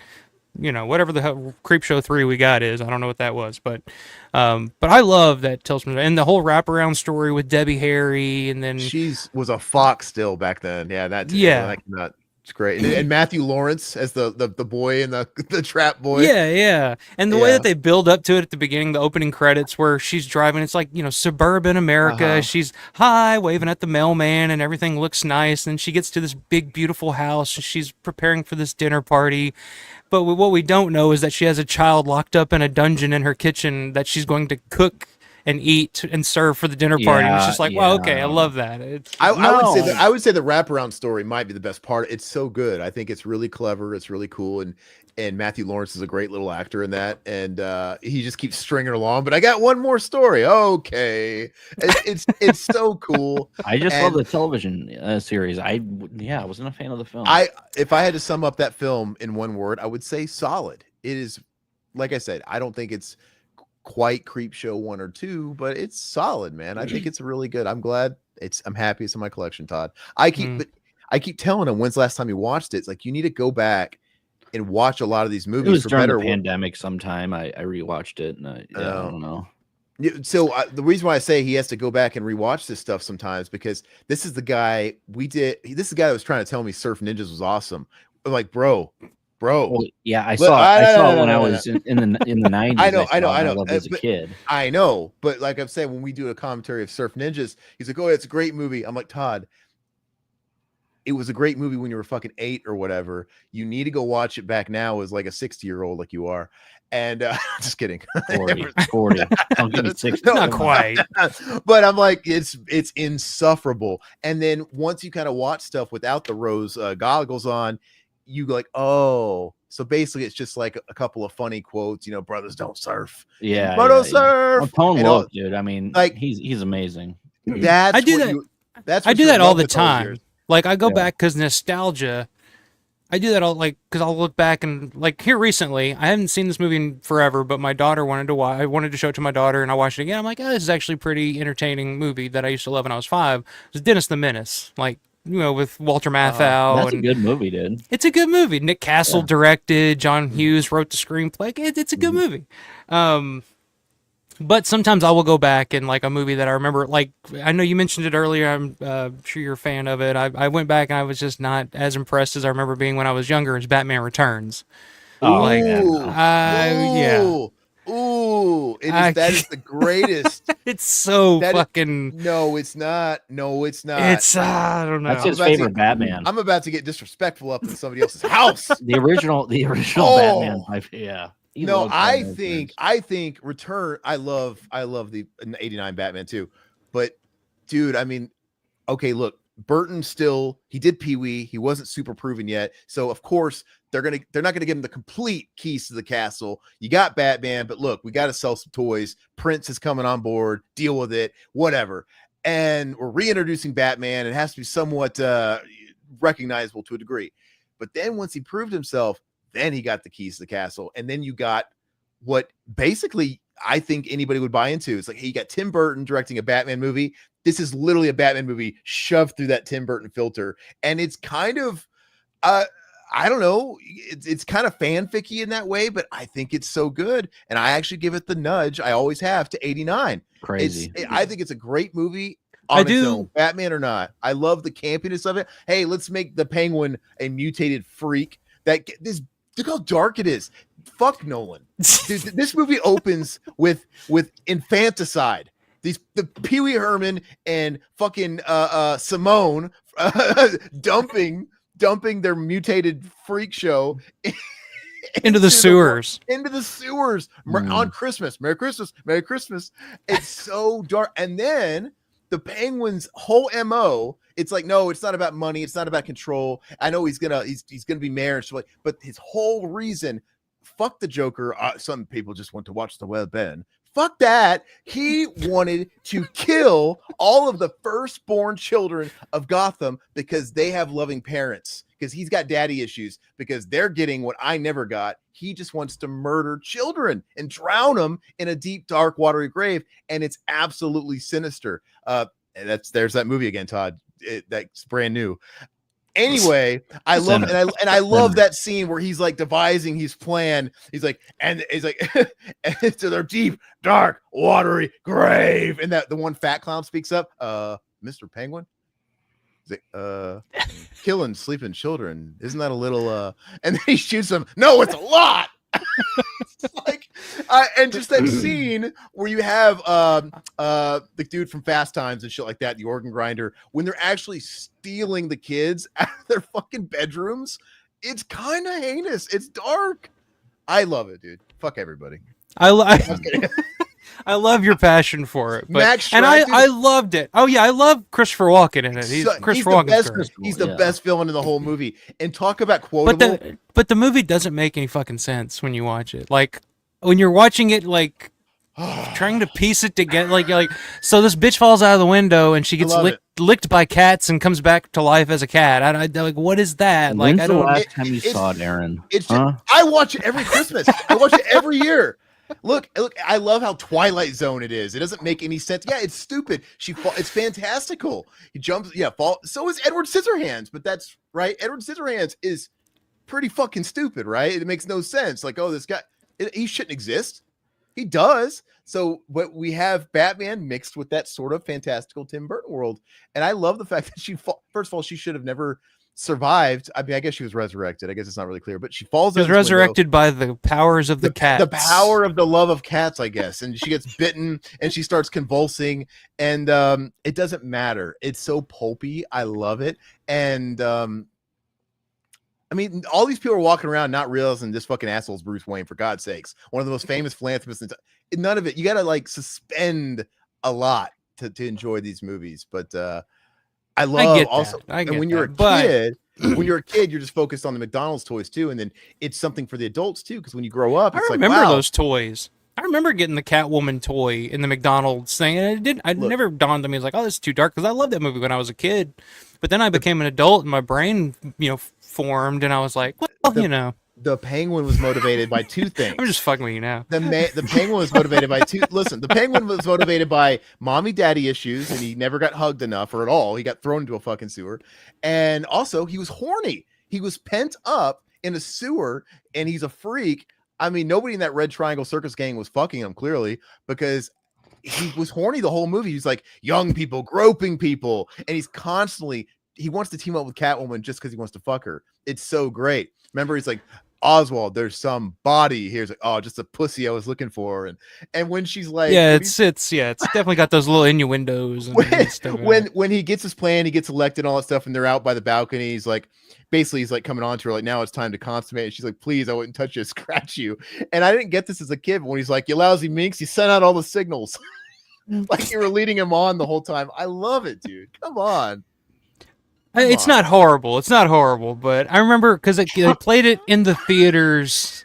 They played it in the theaters again during COVID at a local theater when they were just playing old movies.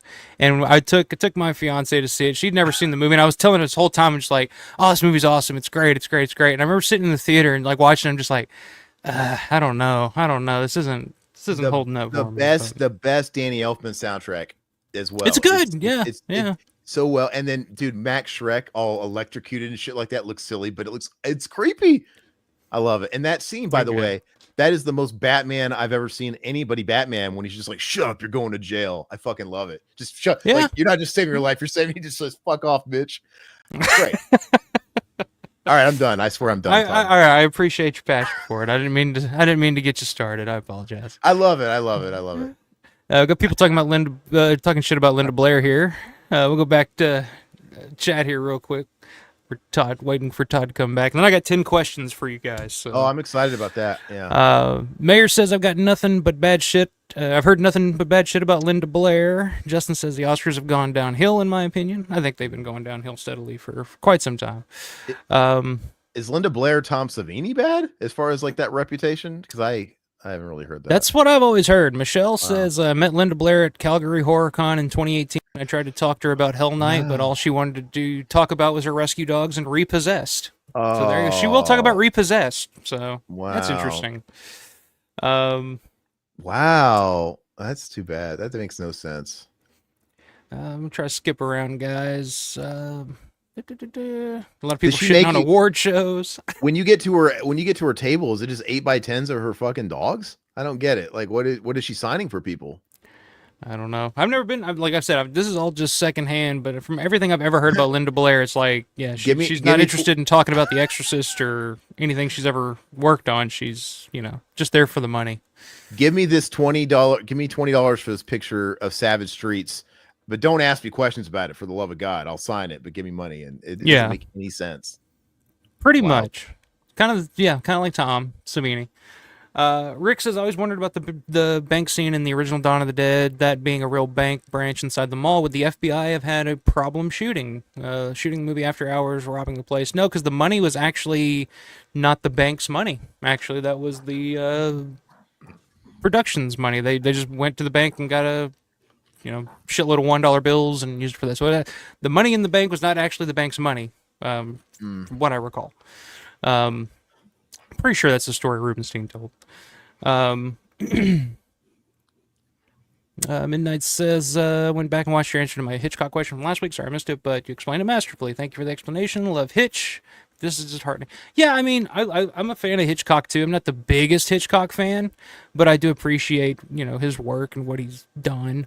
But like yeah, Kubrick. Those guys are a little mad, Yeah, Kubrick, Fulci, I mean, those type of directors where they're not, an actor's director or whatever you want to call it. They're true. They're pretty dictator-ish when they're on set, and Romero was very democratic, I guess.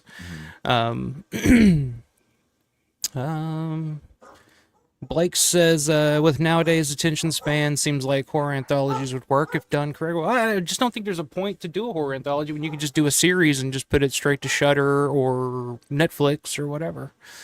Yeah. Unless you got a bunch of A-listers to sign on for it, that would, be more of a big spectacle thing, maybe. Yeah, that would actually be kind of interesting. Mayor says, I wonder how the plastic tarp monster from The Raft will look in 4K. I like the plastic tarp monster from The Raft. I don't care. I'll let you know. I'll let you know because I pre-ordered that Creepshow 4K. I still need to get that. There you go. Like you have to enjoy the comical moments in the dark half. There's not a lot of comical moments in the dark half. There's some weird shit in there, but I wouldn't be able to tell you because I slept the fucking half the movie. It's bad, dude. It's boring, right? So you didn't get the new Vinegar Syndrome release then, I'm guessing? No. Well, my buddy Larry did some of the bonus features on that. I actually helped him with some of the location stuff. I went to Pittsburgh for a couple of days to kind of help him with that, and it was pretty cool. I'd like to see the bonus features, and it's not the film. I mean, that'd be cool. Yeah. It was fun. I mean, it was fun. Like I said, I'm not the biggest Warcraft fan, but it was fun seeing because some of the locations still look exactly the same as they did in the movie, even to the point where the old storefront where they shot, where they used for the Castle Rock police station is still there's a storefront, and they still have the old Castle Rock police decals on the doors. I mean, the building's abandoned. There's nothing in it. Wow, okay. But the decals are still there. They're faded and worn, but they're still there. That's it's like cool. from years ago. It was pretty cool. I'm not, like I said, not the biggest Dark Half fan, but Justin Moran says Deep Red. I do love Deep Red too. Yep. That's probably number 3 on my Dario list. I'd go Tenebrae, Suspiria, Deep Red. Four Flies on Grey Velvet would be number 4, and then probably 5. Phenomena. I would say Phenomena is probably 5 on my list. I think Phenomena is just a beautiful movie. I love the cinematography in it. I just think it's just gorgeous to watch. And again, that fucking monkey, dude. Trigger happy monkey. I love it. What's up? Justin says, just inform you, Squishmallow is coming out with a collab with Chucky. I'll because my 4-year-old daughter is a huge Chucky fan. That's awesome, man. She loves Child's Play, Child's Play 2, Bride of Chucky, and Seed of Chucky. My man. Child's Play 3 every now and then, but I love Bride, dude. Todd hates Bride, and I think Bride. I think Bride's better than 3. Oh yeah. Bride may be my favorite of all the Child's Play movies. To be honest with you, man. Look, Crazy. I hated you for 2 seconds talking about Batman Returns. Almost wanted to kill you. I'm back. But you're back, baby. I think 1 and 2 are goated. I think those are Chucky's kind of like really played out. But 1 and 2 are perfect movies, dude. Perfect. Jennifer Tilly, I can't stand 3. Jennifer Tilly, man. Look, 3 is still classic Chucky, and I still like 3. it, appreciate it. But we're talking about we went from 10s to like a solid 7 somewhere, and then Bride, dude. It was the jolt in the arm it needed at the time because that was the biggest gap between movies they had to date between 3 and that, and I was here for it, man. I mean, I know it started off like the whole Jennifer Tilly verse, and I'm not talking about anything that came after, but I love it, dude. I like that the Tilly verse, that Ronnie you stank that's on that, and Freddy vs. Jason with that. I love it. It's funny, it's well written, like it's gory, it's that perfect like Hilarious. Late 90s, early 2000s vibe to it. It's got the soundtrack, the Rob Zombie, and then the Blondie, and it was the shot in the arm that franchise needed at the time, because 3 was just such a disappointment at the time to people. I think people were kind of burned out on the whole idea of Chucky already at that point. So to bring it back and kind of change tone a little bit, I think it I don't know, it just works. And that's another one that I remember loving when I was younger, and then went back and rewatched it again here recently and still found it, infinitely entertaining. And like I said, it may be my favorite of all of them. It's a very easy watch too. It's just such an easy movie to put on in the background, and it's a road movie. It's a road movie too. And when you think about it, with Seed, they went full Army of Darkness, but we had a perfect blend of that sort of satire and whatever your evil. It was, and it's funny, dude. Like, I love it, dude. When Chucky, you're talking about the soundtrack, when he turns on like White Zombie, like, oh yeah, I'm like, you tell me. It was kind of that moment, like in the Nightmare on Elm Street, when Freddy started getting a personality, kind of like in part 3, where he started cracking the jokes, and it gave that character a little bit more legs, I guess, to continue the franchise. But and special award goes to Alexis Arquette as Damien. What a great side character in the Chucky lore. It's so funny, dude. I love it, the whole thing. I'd rather watch Puppet Master. You're fucking insane. Get the fuck out of here. Get out of my life. Well, hey, my 4-year-old daughter loves Puppet Master too. She's been on that here lately. The one with Corey Feldman in it, actually. What is it? Puppet Master versus Demonic Toys. Yeah, versus Demonic Toys. Yeah. But anything with Feldman, gold. She loves that one. Blake says everyone tried to copy Romero Ghouls, but the only one to come close was Fulci's Zombie. After that, Fulci got out of control with zombies, but his original is a masterpiece. You guys a fan of Fulci's Zombie? Absolutely. My second favorite zombie film. I love it. Fantastic. Yeah. I want to get that new release. I watched it again last weekend, actually, for the first time in a little bit, and it never dawned on me, but it works somehow how slow and plodding the zombies are in that. It's almost like they're sleepwalking or something to the point, but it works so well because I don't know, it's creepy in a weird I way, love don't know. anything with that kind of guerrilla filmmaking, like him Yeah. stealing that fucking shot like a gangster on the bridge and stuff. Yeah. Was that George Washington Bridge? What bridge is that? Is that New York? I don't know. I don't. I Yeah. think I thought it It's was either the George Washington or what is it? The I don't know. like the fact- Verrazano Bridge or whatever the hell it's called. And I just don't know how he did. I wonder if like there's how not only did he get away with it, but he got away with it for the entire fucking credit crawl. Like, dude, they were on that bridge for so long. Like, how that didn't get shut down. It's just I don't know. I love it. It's iconic. No, it's a great film. Gorehounds love it. I mean, it has one of the most iconic kills with the eye scene. I mean, it's everything about that movie I love, man. And it's one that I didn't love as much when I was a kid when I saw it, but the older I get, the more I love it. So the more I appreciate Fulci, the older I get too. So yeah. Well, here you go. Salisbury says, "Oh, and just to make it official, I'd be honored to come on the show some night." So there you go. Awesome, brother. Just let us know when you're free, man. We do it every Wednesday and Friday, man. That'll be cool. Love to chat about it. 4K Tent Revival. What's up? Says, "What's up, guys? Just made it in. Heard MOH being discussed. Jennifer was legit. Yeah, mother. What is MOH? Masters of Horror. Masters of Horror. That's right. Yeah. Jennifer was legit. I was thinking Mother of Tears, but I was like, wait a minute. Tears doesn't start with an H. Make any sense? Steven Weber, baby. He redeemed himself after that Shining TV thing. Yeah.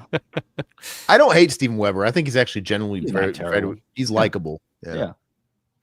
Here you go. Justin's got your back. Batman Returns will be solid always. 10 out of 10 still holds up. So there you go. I'm in the minority. There you go. It's got my boy Andrew Benarski. Andrew Mac Benarski's in that. That's it's right. He is in that. It's so weird. That. What happened to him? Steven says I can't put Batman Returns over Batman 89, but I still love it for Burton's vision. She doesn't get cat powers like in the Halle Berry version. It's just her breaking point. Okay. Yeah, I mean, well, she does get 9 lives. Remember at the end when she's like, all good girls go to heaven, and then keep shooting her. 4K 10 Revival says Colin Farrell Penguin is better than Danny DeVito Penguin. Hi, Aaron. There you go. I don't know if I agree with that, but he's being a he loves trolling you. I love Danny DeVito's Penguin. Don't get me wrong. I love the whole fucking crank the AC, that whole shit. Like it's just so over the top and so crazy. But fun fact: when he staged that whole thing in front of the audience to run for mayor, where a member of the dangerous Red Triangle gang kidnapped the mayor's baby, I always thought that clown that does the weird backflips and he takes it. I'm not one for speeches, so I'll just say thanks. And then he does the flip down the sewer, and then you hear, "Oh, please, the hideous penguin man, here, take the baby. Just don't hurt me." I always thought that guy was Ugg from Salute Your Shorts because he with makeup. I'm like, that. I swear to God, I that's can totally ugly. see that now. Like the way he sounds, like, man, that's Ugg, and it's not. I love Salute Your Shorts back in the day. Oh yeah, actually. Danny Christie's yeah. He had a thing for mullets. These kids with the mullets, I tell you. Mm-hmm. Well, every kid had a mullet back in the day. Hell, I had a mullet when I was younger. So did I. Todd probably had a rat tail though. That's like trashy-er, right? That's like on the scale. Yeah, I never had a rat tail, but I definitely had the Kentucky waterfall going on back there. Damn. Brandon says, so for you, the dark half literally means half the movie your eyes were closed. There you go. Fair point. Fair point. It was literally the dark half. Jeff wants to know any thoughts on Argento's opera. Let me touch on it a little bit. Did you say you just saw it, Todd, for the first time here? First time. Yeah. So I was holding out because I don't know, Zach, he was on our show a long time ago. He's like, okay, you need to pick this up. And I was like, okay, I'll hold off for the 4K because there's certain films that like Argento stuff, I know it's going to look phenomenal. And just seeing it in 4K for the first time, I mean, that movie is beautiful. I mean, it looks great. It's a great film itself. And man, I was pretty happy with what I watched. I wasn't expecting to like it as much as I did. Let's just say that. It's the last truly great classic feeling Argento film. You know, classic giallo, and just the weird schizophrenic opera mixed with bootleg Iron Maiden playing through, clashing and stuff like that. It works. I don't think it should, but it does. And I mean, it's predictable giallo fare. Like, you know who the killer is, man. If you've seen 5 giallos, you've seen them all, kind of. but it's a lot of fun. And yeah, the four, who put that out? I already forgot. The 4K is fantastic. Severin? Yeah. Severin, yeah. Yeah. It's great. Brandon says, personally, I didn't mind the dark half. I don't mind. It's not offensive to me or anything, but it's not, it's definitely George. It's Studio George. It's George trying to make a film with the studio system, and that's what kind of drove him out of his mind. And he said, fuck this. I don't do this anymore. Nothing is ever going to be as bad as Monkey Shines. He hit the bottom at a point. So, from there, it was gravy. All right. Well, you're teasing it. So let's go ahead. 10 questions. 10 questions with the Revival House podcast. Here we go. Are you guys ready? I'm ready. The Yes, Monkey Shines absolutely. monkey. The Monkey Shines monkey ain't got shit on that Dr. Loomis monkey with a gun. I always want to see them battle it out. The true Universal versus movie. That was right around 7. There was a lot of monkeys in horror movies back right around that time period, late 80s, mid to late 80s, I guess. But here we go. 10 questions with the Revival House podcast. And this is for both of you. So, favorite Romero film? Number 1. Are we just shouting it out? Or are we going to... You go first, and we'll whatever. Whoever fucking talks first can. It's Dawn. I mean, it's 100% Dawn. Dawn is I don't know. If you listen to our show, it feels like maybe I'm hard on Romero, but no. What you got to understand is, I think Dawn is his only perfect 10 movie. But the thing is he's so lucky. No director has a movie as perfect as Dawn. Like, you could only strive to ever have something lightning in a bottle like that. So he didn't have to repeat Dawn, in my opinion. He didn't have to continue that magic. He is solidified on the Rushmore because he's got a movie better than most people will ever put out. And but it's 100% it's Dawn. Yeah, for me, I'm actually gonna. So it's Dawn. Obviously, it's my favorite film. But I've never pulled this out for our podcast. No, not your dick. It's a kid's show. Yes. Let me get it. Let's full screen this. You're gonna have to tilt that camera really low. Oh, it's like. Oh wait, no, wrong one. you were trying to zoom in on it. Okay. Let's see it.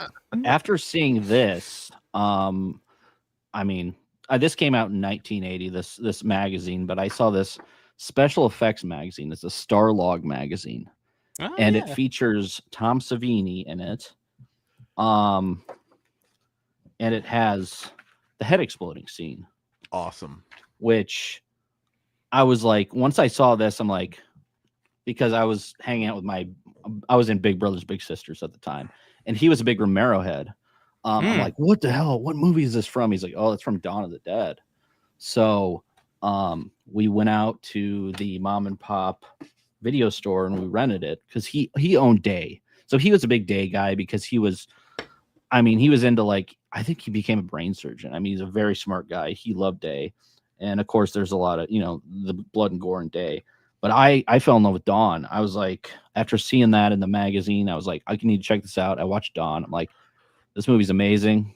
Ever since then, it's been my favorite movie. I mean, I've seen it a million times. I have every version of the film. And I love Romero. I mean, he's great. I mean, he doesn't have every film that I love, but he's just he was a great, great dude. I wish I could have met him. I'm really kicking myself for not being able to do that, but he never came around where I live here in the Midwest. So it was tough, but yeah, Dawn, 100%. It was bittersweet that I got to meet him on behalf of Todd to get the 8x10 because Todd's the one that introduced me really into the world. So it felt a little wrong. I'm like, Todd should be here. And then he died like the year after or something like that. Yeah. So have you ever been to the mall?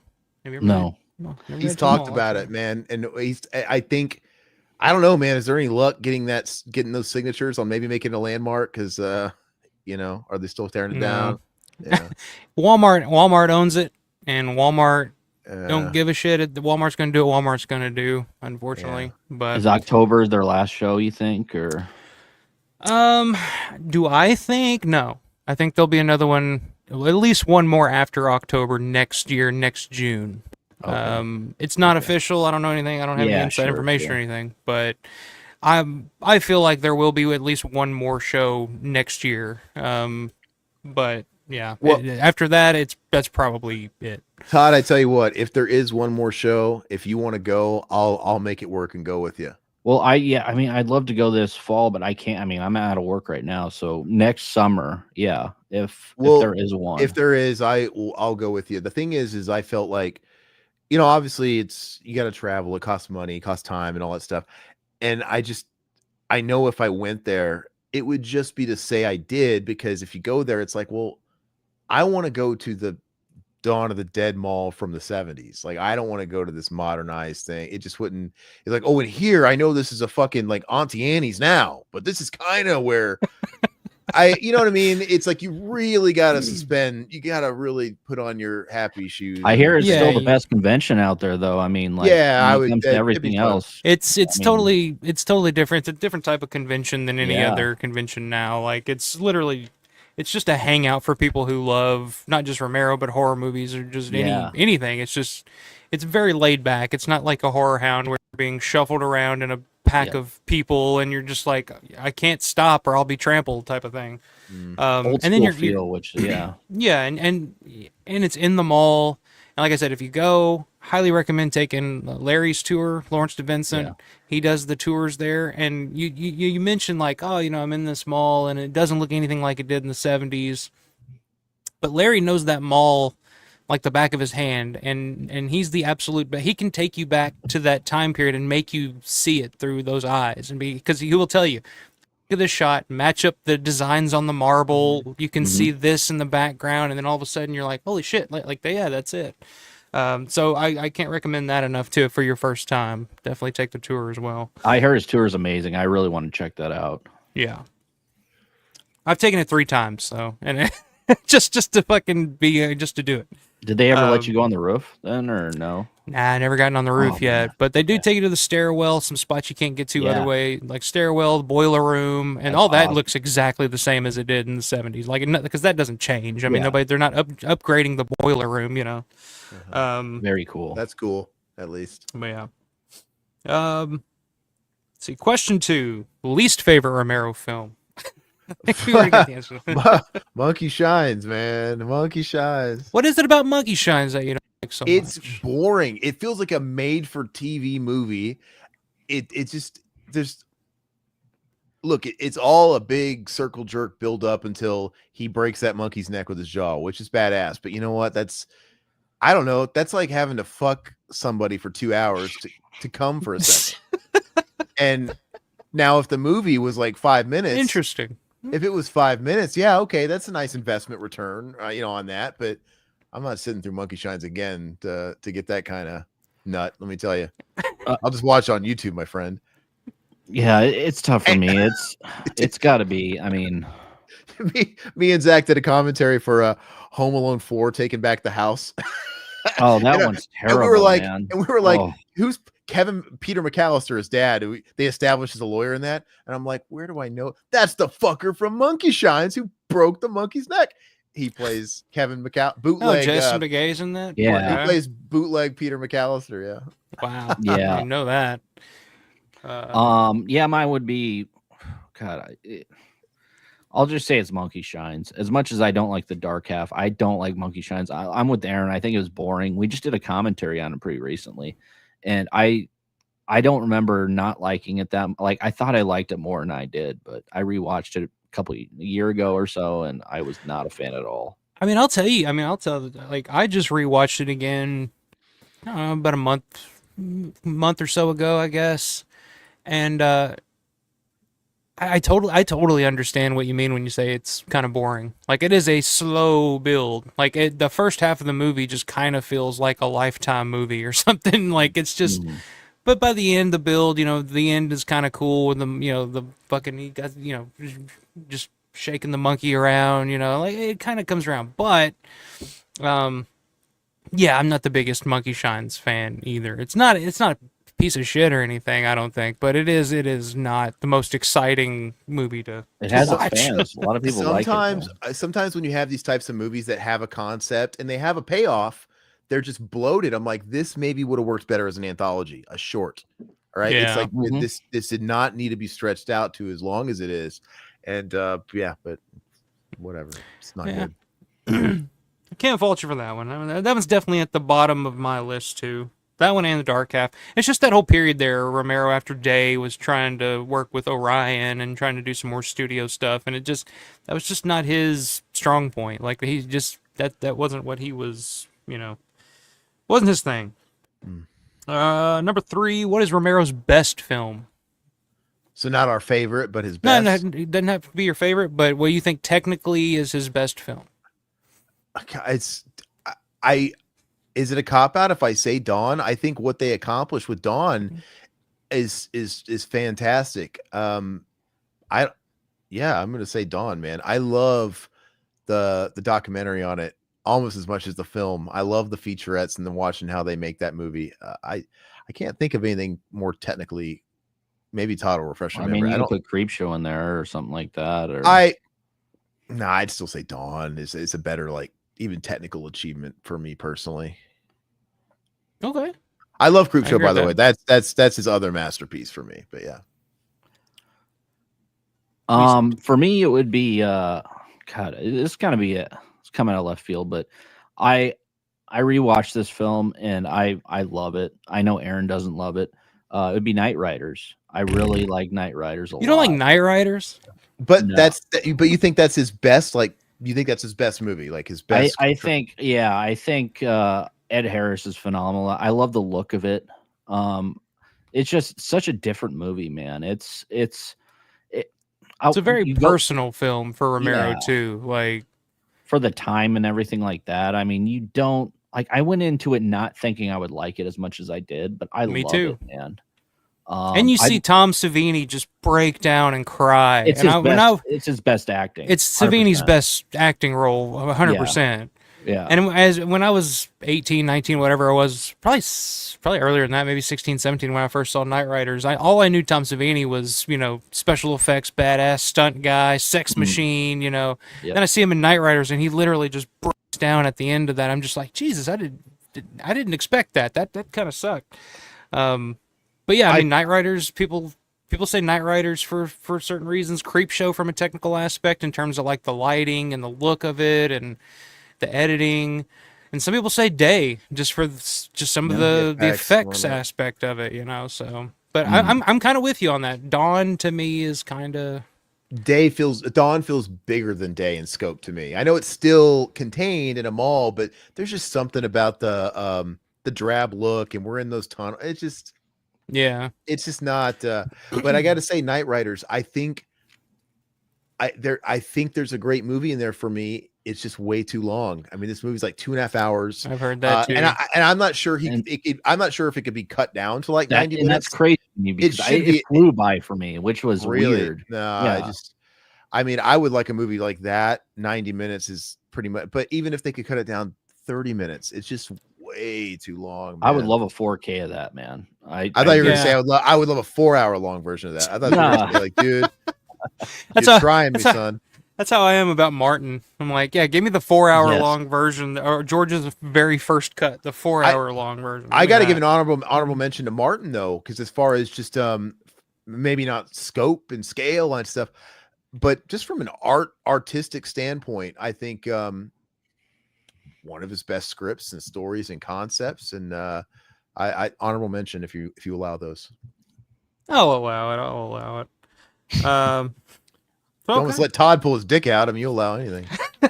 I was full screening that. I was like, all right, let's go. I saw that. Magazine. Let's get some real super chats going here. Let's go. You're gonna be disappointed. You're gonna want refunds. I didn't pay for genital warts. Crying emojis and laughing emojis in there, I'm sure. Some super stickers. Yeah. You stepped on my genital wart line, Todd. No, I'm just kidding.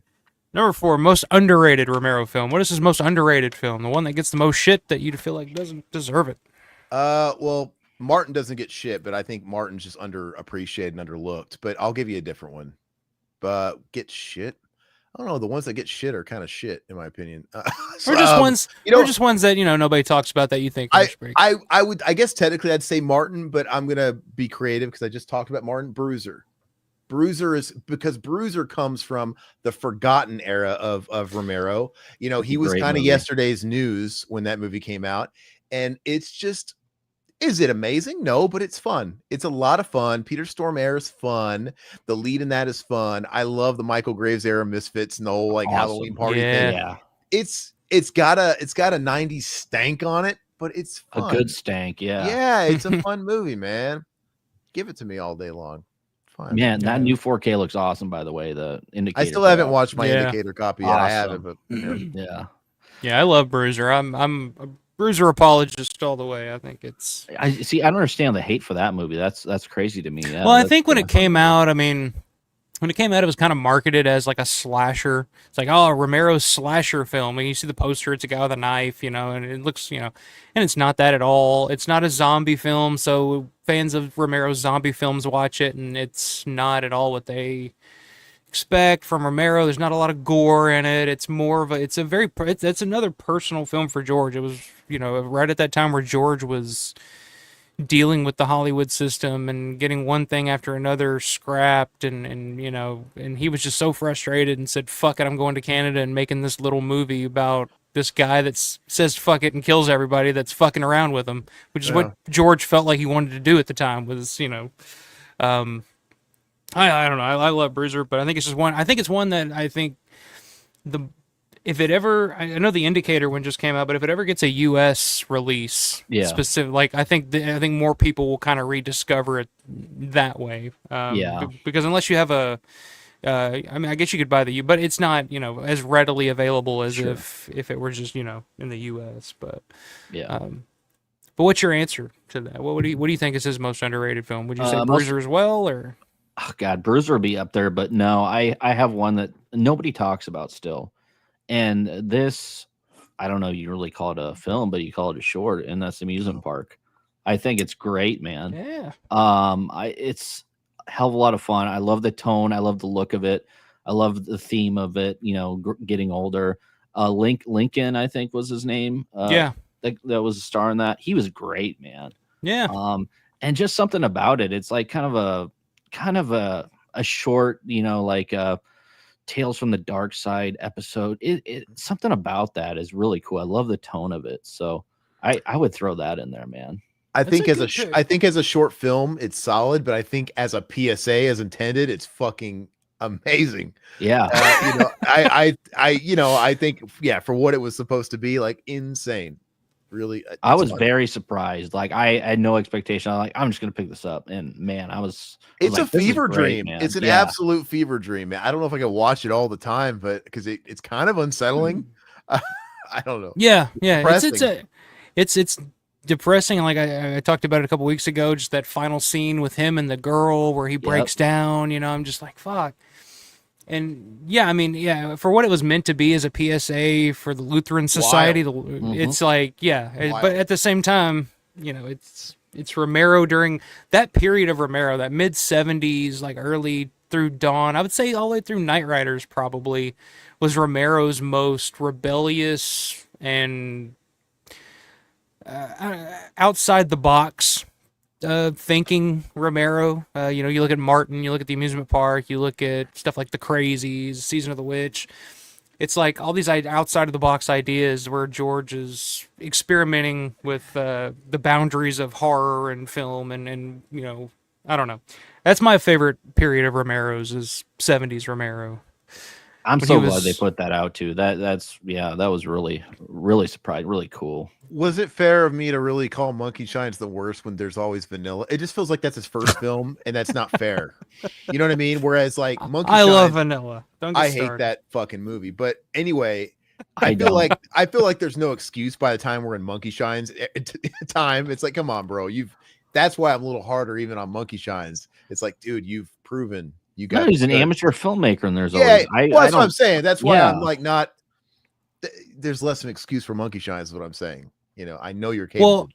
Well, in both instances, I mean, Monkey Shines was bigger budget, studio back. You know, had a little bit more behind it. Whereas Vanilla was $100,000, and it wasn't his script, and he was give it a pass. Basically a director, but at the same time, his editing style. That's my favorite aspect of Romero, is his editing, and you see, like he always says, like his editing style.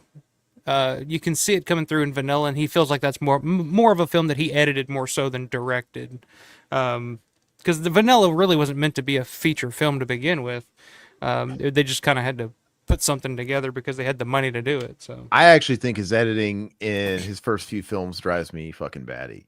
And the Crazies, dude, I just, some of it's super jarring, man. Like some of the cuts in that, and I don't know. Props to him for doing a lot himself. Unique, man. I enjoy the Crazies, but believe me, people, this guy doesn't like the majority of them, but he loves a few of them. It's mirrored. Who are you pointing at? There you go. You gotta do that thing. You gotta do that thing the Joker does in Batman '89. He pushes me out of frame on the TV. But I think that you say it's jarring, but I think his editing style is kind of the thing that kind of separated him from a lot of other indie, regional, low-budget filmmakers at the time. Whereas it's easier, like for filmmakers when they don't have a lot of money, don't have a lot of time, it's easier for them to just shoot things in long movement, things. Whereas Romero would just shoot a shitload of stuff and then piece it together later in post-production. And I love that aspect of it. I've always, I don't find it like that's Dawn of the Dead. The whole editing in Dawn of the Dead is the camera barely moves. Like it has, I think there's one shot where they're standing on, the second floor and you see the movement by the plant life and shit. Outside of that, it's all stationary shots that are just pieced together. And I don't know. I've always appreciated that. It makes his shit stand out to me. But, absolutely. Yeah. 100%. see. Okay, so here we go. Number 5, favorite non-Romero zombie film. So what is your favorite non-Romero zombie film? I'm gonna, you know what? It would be a little hip to say Fulci Zombie, but I'm gonna say Shaun of the Dead because I think Shaun of the Dead is a perfect 10. I love that movie. I think I don't think we've had a zombie related movie since, it's been 21 years. I think it was 2004. Yeah, I'm gonna say Shaun of the Dead. Love it. I dig it. It's probably number 2 on my list. I did this list last year. 28 Days Later is number 1, but Shaun of the Dead's number 2. And really, depending on my mood, those can flip. Kind of the same way with Argento, but yeah, with you on that one. What a fun movie. Such a fun movie to watch. Puts you in a good mood. It's insanely quotable. I love it. Yeah. And as for zombie films, I mean, of course, Zombie is probably mine, but I don't know if you consider this other film. If you consider this other film a zombie film, then I would say this. It's The Reanimator. Oh, yeah. I grew up loving Reanimator. I still love it to this day. Jeffrey Combs is amazing. Stuart Gordon's a great director. And it has the humor. It has the gore. It's a phenomenal movie. So if it wouldn't be Zombie, it'd be Reanimator. All right. So if we're gonna get loose with it, Pet Sematary 2, then. Well, yeah. Bring that up for people that don't know. I mean, the reanimated corpses, yeah, and they are in Pet Sematary. Okay. And they come out of the ground. They're literally buried, and they come back to life. And I like to retract my answer. Oh, well, if that's the case, Pet Sematary 2. Then your Pet Sematary 2 also. Yeah, absolutely. My man. Which, anybody that hasn't seen it, Drone of the Dead, Matt Landrum, go check out his channel, Drone of the Dead. He just did a location video for Pet Sematary 2 out in Georgia. So awesome! I watched it, man. It's really good. And if you want to follow an obsessed channel with Eddie Furlong that's done probably 5 different commentaries to this movie, check us out. One just last night, by the way. We do it annually, and this Halloween we're gonna do the work print. The work print. There you go. Somehow. We figure if we do it enough times and we dominate the algorithms, Eddie can't ignore us any longer, and we'll get him on the damn show. And what else has he got to do right now, though? I mean, what else is he doing? MonsterCon. No, he's doing a MonsterCon right now. You just sent me the video, right? Oh yeah, when he's driving up there with the look, he doesn't. Whatever. He probably doesn't remember. He probably doesn't recollect a damn thing about the movie because I watched him do one of those like where panel, and he's like, "Man, I don't fucking get it. People like these movies. Like, I don't." Somebody asked him about Brain Scan. Like, I don't remember, man, anything about that movie. He's like, I was there for fucking 5 weeks, man. Probably less because Well, everything's he was a filmed in that kid, fucking. dude. I mean, Yeah. I know, but like, Well, there's a whole lot has taken place in between then too. That too. Yeah. You know. Let's see, where was I at? So it's number 6 favorite. What's your favorite performance in a Romero film? Acting performance. ooh, that's a good one. I feel like Todd's already mentioned his, right?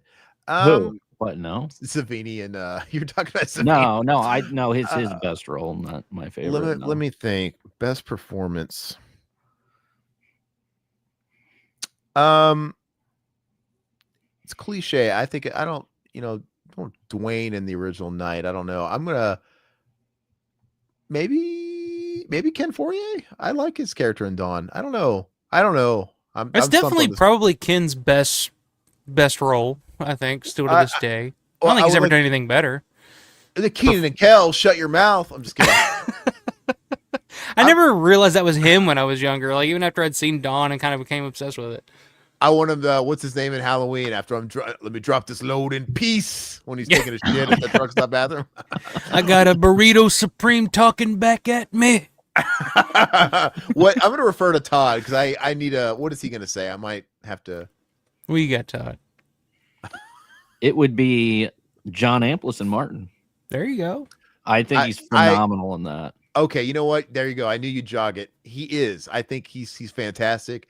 He embodies the role. He's creepy. He's awkward. The awkwardness comes out. He needs a sexy time. Yeah. I changed my answer. That's why I needed Todd to go first. 'Cause I'm like, I know I'm not thinking straight right now. There you go. I'm blinded by the lights. I'm blinded by the lights of Dawn of the Dead with everything. It's like whenever you bring up best whatever, I'm like, what is there in Dawn that can qualify? But you're right. Yeah, that's probably my favorite performance too. And I told Amplis that when I met him. I've met him a couple times, but the first time I met him, I was like, your performance is so good that you somehow take this character who is a rapist, murderer, peeping Tom, blood drinker, like everything awful and evil that a person can be, and you make him sympathetic to the point where you want him to get away with it. You want him to and when he gets killed in the end, you're like, oh, poor guy. No, he's phenomenal. All right, number 7, favorite horror. What's your favorite horror film of all time? All together. Todd, I guess yours would probably be Dawn, right? Yeah. I hate this question because there's it's tough because I think there's a few heavies there, man. I mean, we talk about Dawn being a perfect movie. I think the original Psycho is a fucking perfect movie. Because now I think what I have to do is like separate best from favorite at this point. If you want to consider Alien a horror movie, which I do, oh yeah, it's always been one of That's always been your favorite. Yeah, I'm gonna cheat here and I'm gonna give you a couple. Alien number 1. There's something about the movie. It blends so many elements of films that I love. I think it's a perfect movie, a perfect storm. Everything was fired off perfectly, down to the tagline and space. No one can hear you scream. Everything about it is just flawless. And aside from that, that's kind of a stock answer. I've always loved the original Hellraiser. I think that's also just talk about story-driven horror. Amazing, fantastic. And from there we get to like maybe Dawn and stuff like that. But that's kind of my cop-out answer. Yeah, for me, of course, it'd be Dawn. I'd throw The Shining in there. Shining's one of my favorites. Last House on the Left. Evil Dead 2. Fuck, dude. Sorry, that's in the top 5 too. It's iconic. There's too many. I mean, yeah, I a lot of people don't give it the praise. I mean, Wes Craven's Last House on the Left, man. I love it. It's grimy. It's creepy. That's one of my all-time favorites. Yeah, there's nothing else. There's nothing else like it. Like, and they've tried. Like, but like something about that movie just feels like it shouldn't exist. Like there's I shouldn't be watching this. Like I don't know. It's so. I love that fucking movie. Henry, Portrait of a Serial Killer.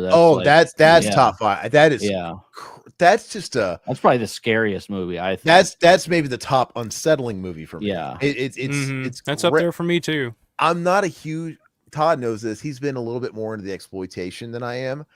And I love, when it comes to horror, I love movies like The Changeling. I like slow, supernatural horror. Yeah. Like I said, my list is pretty extensive on my favorites. He's really always been into the exploitation thing.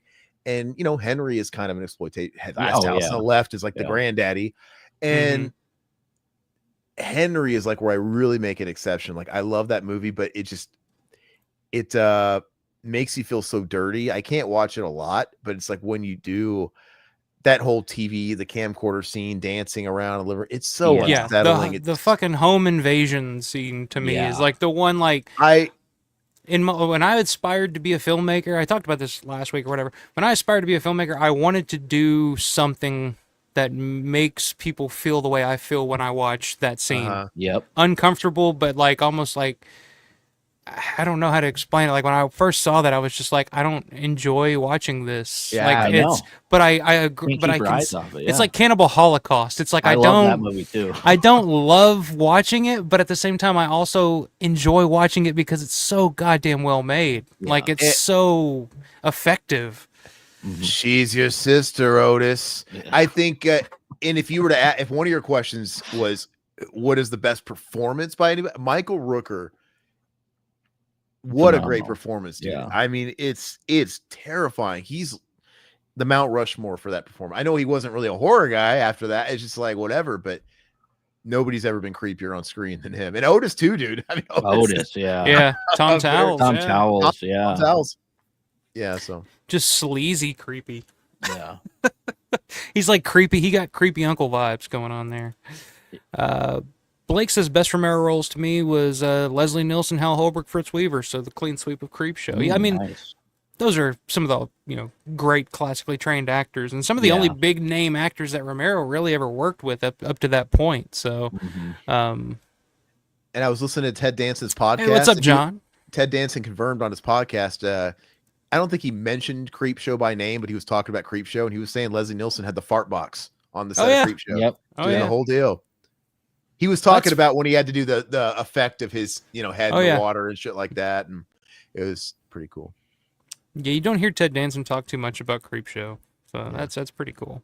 What's up, John? John says, hey y'all, here late, was out now. I'm doing my research. Hell yeah! So John is our resident Romero archaeologist. He's digging up all this information and all of these actors that has been lost to time. Thought that was gonna get dark. I've dug him up. Time to reanimate him. We need that follow-up to Survival of the Dead. He's been in Toronto. No, not literally, but As soon as I'm done fucking this corpse, I'm gonna get right on that. Archaeologist, not necrophilia. Necromancer, yeah, there you go. Blake says original Evil Dead was scariest to me when I was younger, so absolute gritty and raw. It's creepy, even though it's campy. Like, even though you can, like I said, you can see the fish line, you can see. There's something so creepy about those deadites in the first movie, man. Yeah. Number 8, favorite score or soundtrack? Any film ever. Doesn't have to be horror. It could be any movie. Anything well, ever. I'm gonna stick with horror. I think Carpenter is the GOAT, and I think that's why everybody rips him off today like crazy. Maybe it was kind of around. I like to think the proto A24 was It Follows. I feel like It Follows and the Babadook came out, and they weren't A24, right? But then it's just kind of what A24 has been capitalizing on ever since they've been done. But that whole elevated horror thing, and it was kind of around that time when I saw It Follows, and I'm looking at these scores. I'm like, wow, everybody realized how minimalistic John Carpenter was, and he was working on a shoestring budget, so he just did all his shit himself. And people realized, oh shit, if he did it, we're going to do it too. This is how you do it. And so he's the GOAT, even though I think everybody's trying to rip him off and it's getting a little old now. Cause it's like, all right, guys, we get it. You can do the weird fucking sounds that just kind of appear. And, but what is his best? Any of them, but I'm going to say, I love the theme to Escape from New York, man. It makes me feel good. It's like, no, I'm thinking of Yeah, I'm thinking of Assault on Precinct 13 is another one that I love. Love it. He knew how to capture. He knew how to do a theme, dude. So yeah, we'll say that. For me, God, it's tough, man. When it comes to Romero, I would throw Day of the Dead. I love the Day of the Dead score. I love the Night 90 score. You know, Oh, I hate that score. you do. I I hate actually it. like it, dude. It You brings ha- it brings me back, dude. It brings but you me haven't back. said but you haven't said Dawn. Dawn has the superior score. Goblin's score is It has a great score. For another film, I love the Cannibal Holocaust, dude. I love the score of that. I love the Italian score. yeah, dude. It's so um, weird. Yeah. Yeah, The the main beginning, it's like duh, it's the very main light. theme is Yeah. amazing, dude. Yeah. By A the lot of way, that Italian stuff has just the weirdest fucking scores. it's so The hard. Tenebrae score is amazing too. Yeah. I love that soundtrack. That's the, great. the back to Argento, man. It's Suspiria, Phenomena. These are fantastic scores and themes. Goblin was incredible. Yeah, I could talk a lot about scores I like.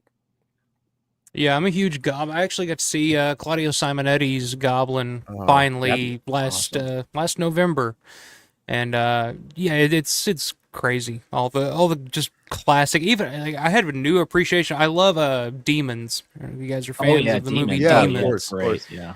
The fucking score for that, the main theme for Demons is probably maybe one of my favorite things that Claudio ever did.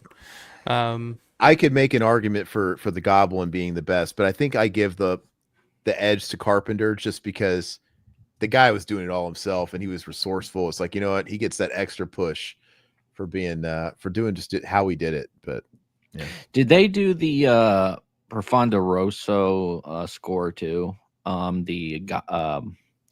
Deep Red. Yeah, The Deep Red score is amazing, by the way. yeah. So Yeah. that'd probably be my number one. Let's just say that.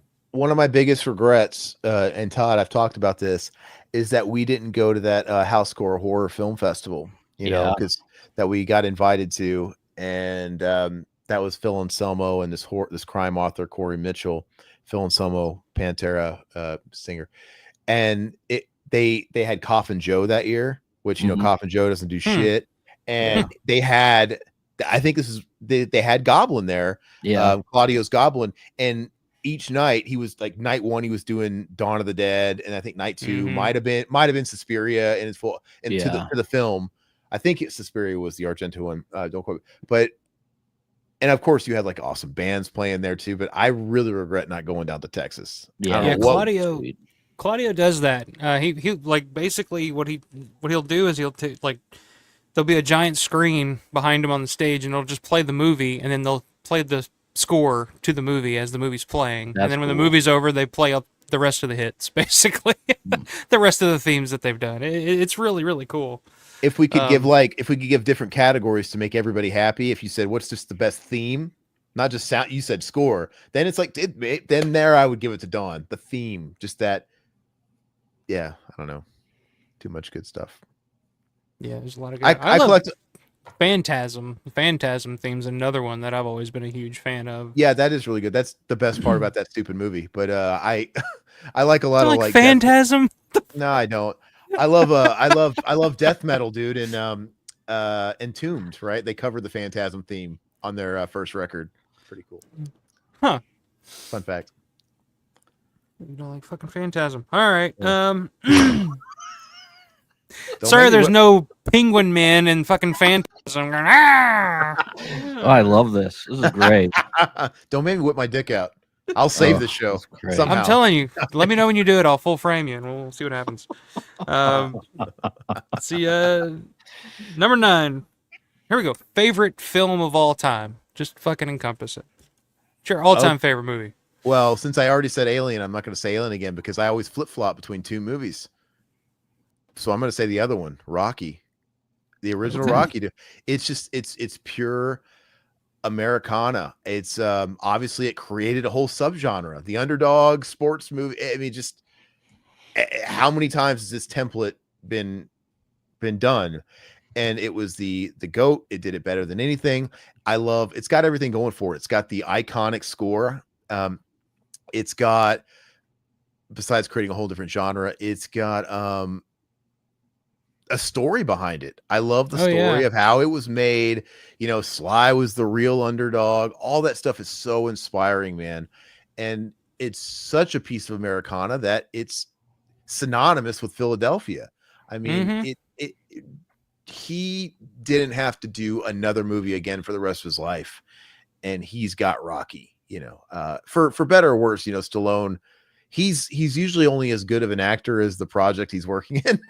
Because people, he became a bit of a joke because he made himself into the action guy. I want to be the action guy like the Stallone, Schwarzeneggers, and it was always Schwarzenegger or Stallone for us growing up. And he was riding that whole wave of action films that really started in the 80s and went into the 90s. So it's kind of hard to slide him there, but it became a little bit more of a joke. And I love those movies. I'm not one of the people making fun of it, but you have Stop Your Mom Will Shoot. You have I Am the Law. You have all this stuff, but people started seeing that guy like, oh, that's who it is. Like, no, he's a good actor. Like, you watch him in Rocky, you get with that script and that character. I'm not saying he's the most versatile guy in the world and he can do it with everything he does, but he's got that character, man, and he's got it down so well. And he's got like the two characters between him and Rambo. He's got two franchises. Yeah. I mean, hey, Expendables. He's got 3 franchises. Expendables 1 and 2. I mean, I'm just saying, yeah, Rambo's awesome too, but that kind of had its foot in both worlds, right? The First Blood is very much a drama, and nothing is over. It's fantastic, but then it kind of like stepped into that cheeseball action thing a little bit. But by the time you get to Rambo 4, top 5 action movie of all time, it's so insane. I mean, all the budget went to raw fucking steak. They threw it in the air every time he just shot off. Yeah. But no, Rocky, it's just absolutely perfect. I love that scene, man, where he's behind the door and he just got into it with Adrian or whatever. You're trying to be a nobody. It's just so fucking good, man. Love it. I can't talk. Your impression. It's a good impression. I'm verklempt. Rocky's a good choice, though. Rocky's a good choice. What about you, Ty? Outside of Dawn, like if it wasn't Dawn, yeah. No, I have one. So this is one that still creeps me out to this day. It's an older film. It was mentioned earlier, and it is Alfred Hitchcock Psycho. Okay. I think it's a perfect film. Anthony Perkins is amazing in it. Janet Leigh's great. Something about this film, man. I rewatch it all the time, and I don't know. It's so unsettling, and for the time, like I still think it holds up. I mean, it does. Oh, yeah. I don't like. I mean, people talk about it, but when I think of a horror film, I think of Norman Bates. I mean, that's the type of thing that creeps me out. It's not the monsters or it's not the effects, the zombies. It's the guy next door that's a fucking maniac, that can come over and stab you when you're in the shower. So I would put that up there for probably my favorite horror film / film. I mean, I think it's amazing. I have to say, though, are you just saying this because we've talked about Dawn all night long? Because he said besides Dawn. Oh, besides Dawn. Okay, I missed that because I'm like, Dawn. You've literally mentioned Psycho like twice in 30 years. But no, it's a perfect movie. No, I'm saying there's a lot of perfect movies. I'm not busting your balls. I just like, where's all the Psycho love come from now? But I agree with everything you said. I have to. Yeah. The testament of Psycho is okay. My wife, she's pretty much like a casual viewer. She's not like me. She refers to my movies as, oh, is it one of your fucked up movies? You can watch it in the other room. It's one of my fucked up movies. Yeah, I know that. But we watched, and she's one of these people where I had like a Charles Bronson-a-thon like a few months back where I was just like, I'm going through these old Bronson movies. And she got a little tired of it after a week in the bedroom, like, oh, it's one of these old movies, that whole thing. Anyway, we watched Psycho, a black and white movie, and she loved it. And the jump scare where it's the bird's eye view and him coming out with the wig. Oh, and yeah. That first time you see Mother, she fucking jumped and literally the popcorn. So timeless. Yeah. Timeless. Yeah. It still works. It definitely still works, still holds up. It's, I don't know, to me, it's like the beginning, like 1960. I mean, of course, that same year you also had Peeping Tom, which was less successful, but just as influential, I think, as Psycho. But to me, like 1960 was kind of like a new period of horror, and it started with Psycho. And I mean, of course, it's the original slasher movie, basically, And it was Hitchcock, which was so out of left field at the time for Hitchcock to do something like that. And he was one of those groundbreaking dudes that he fucked with the structure, the traditional structure.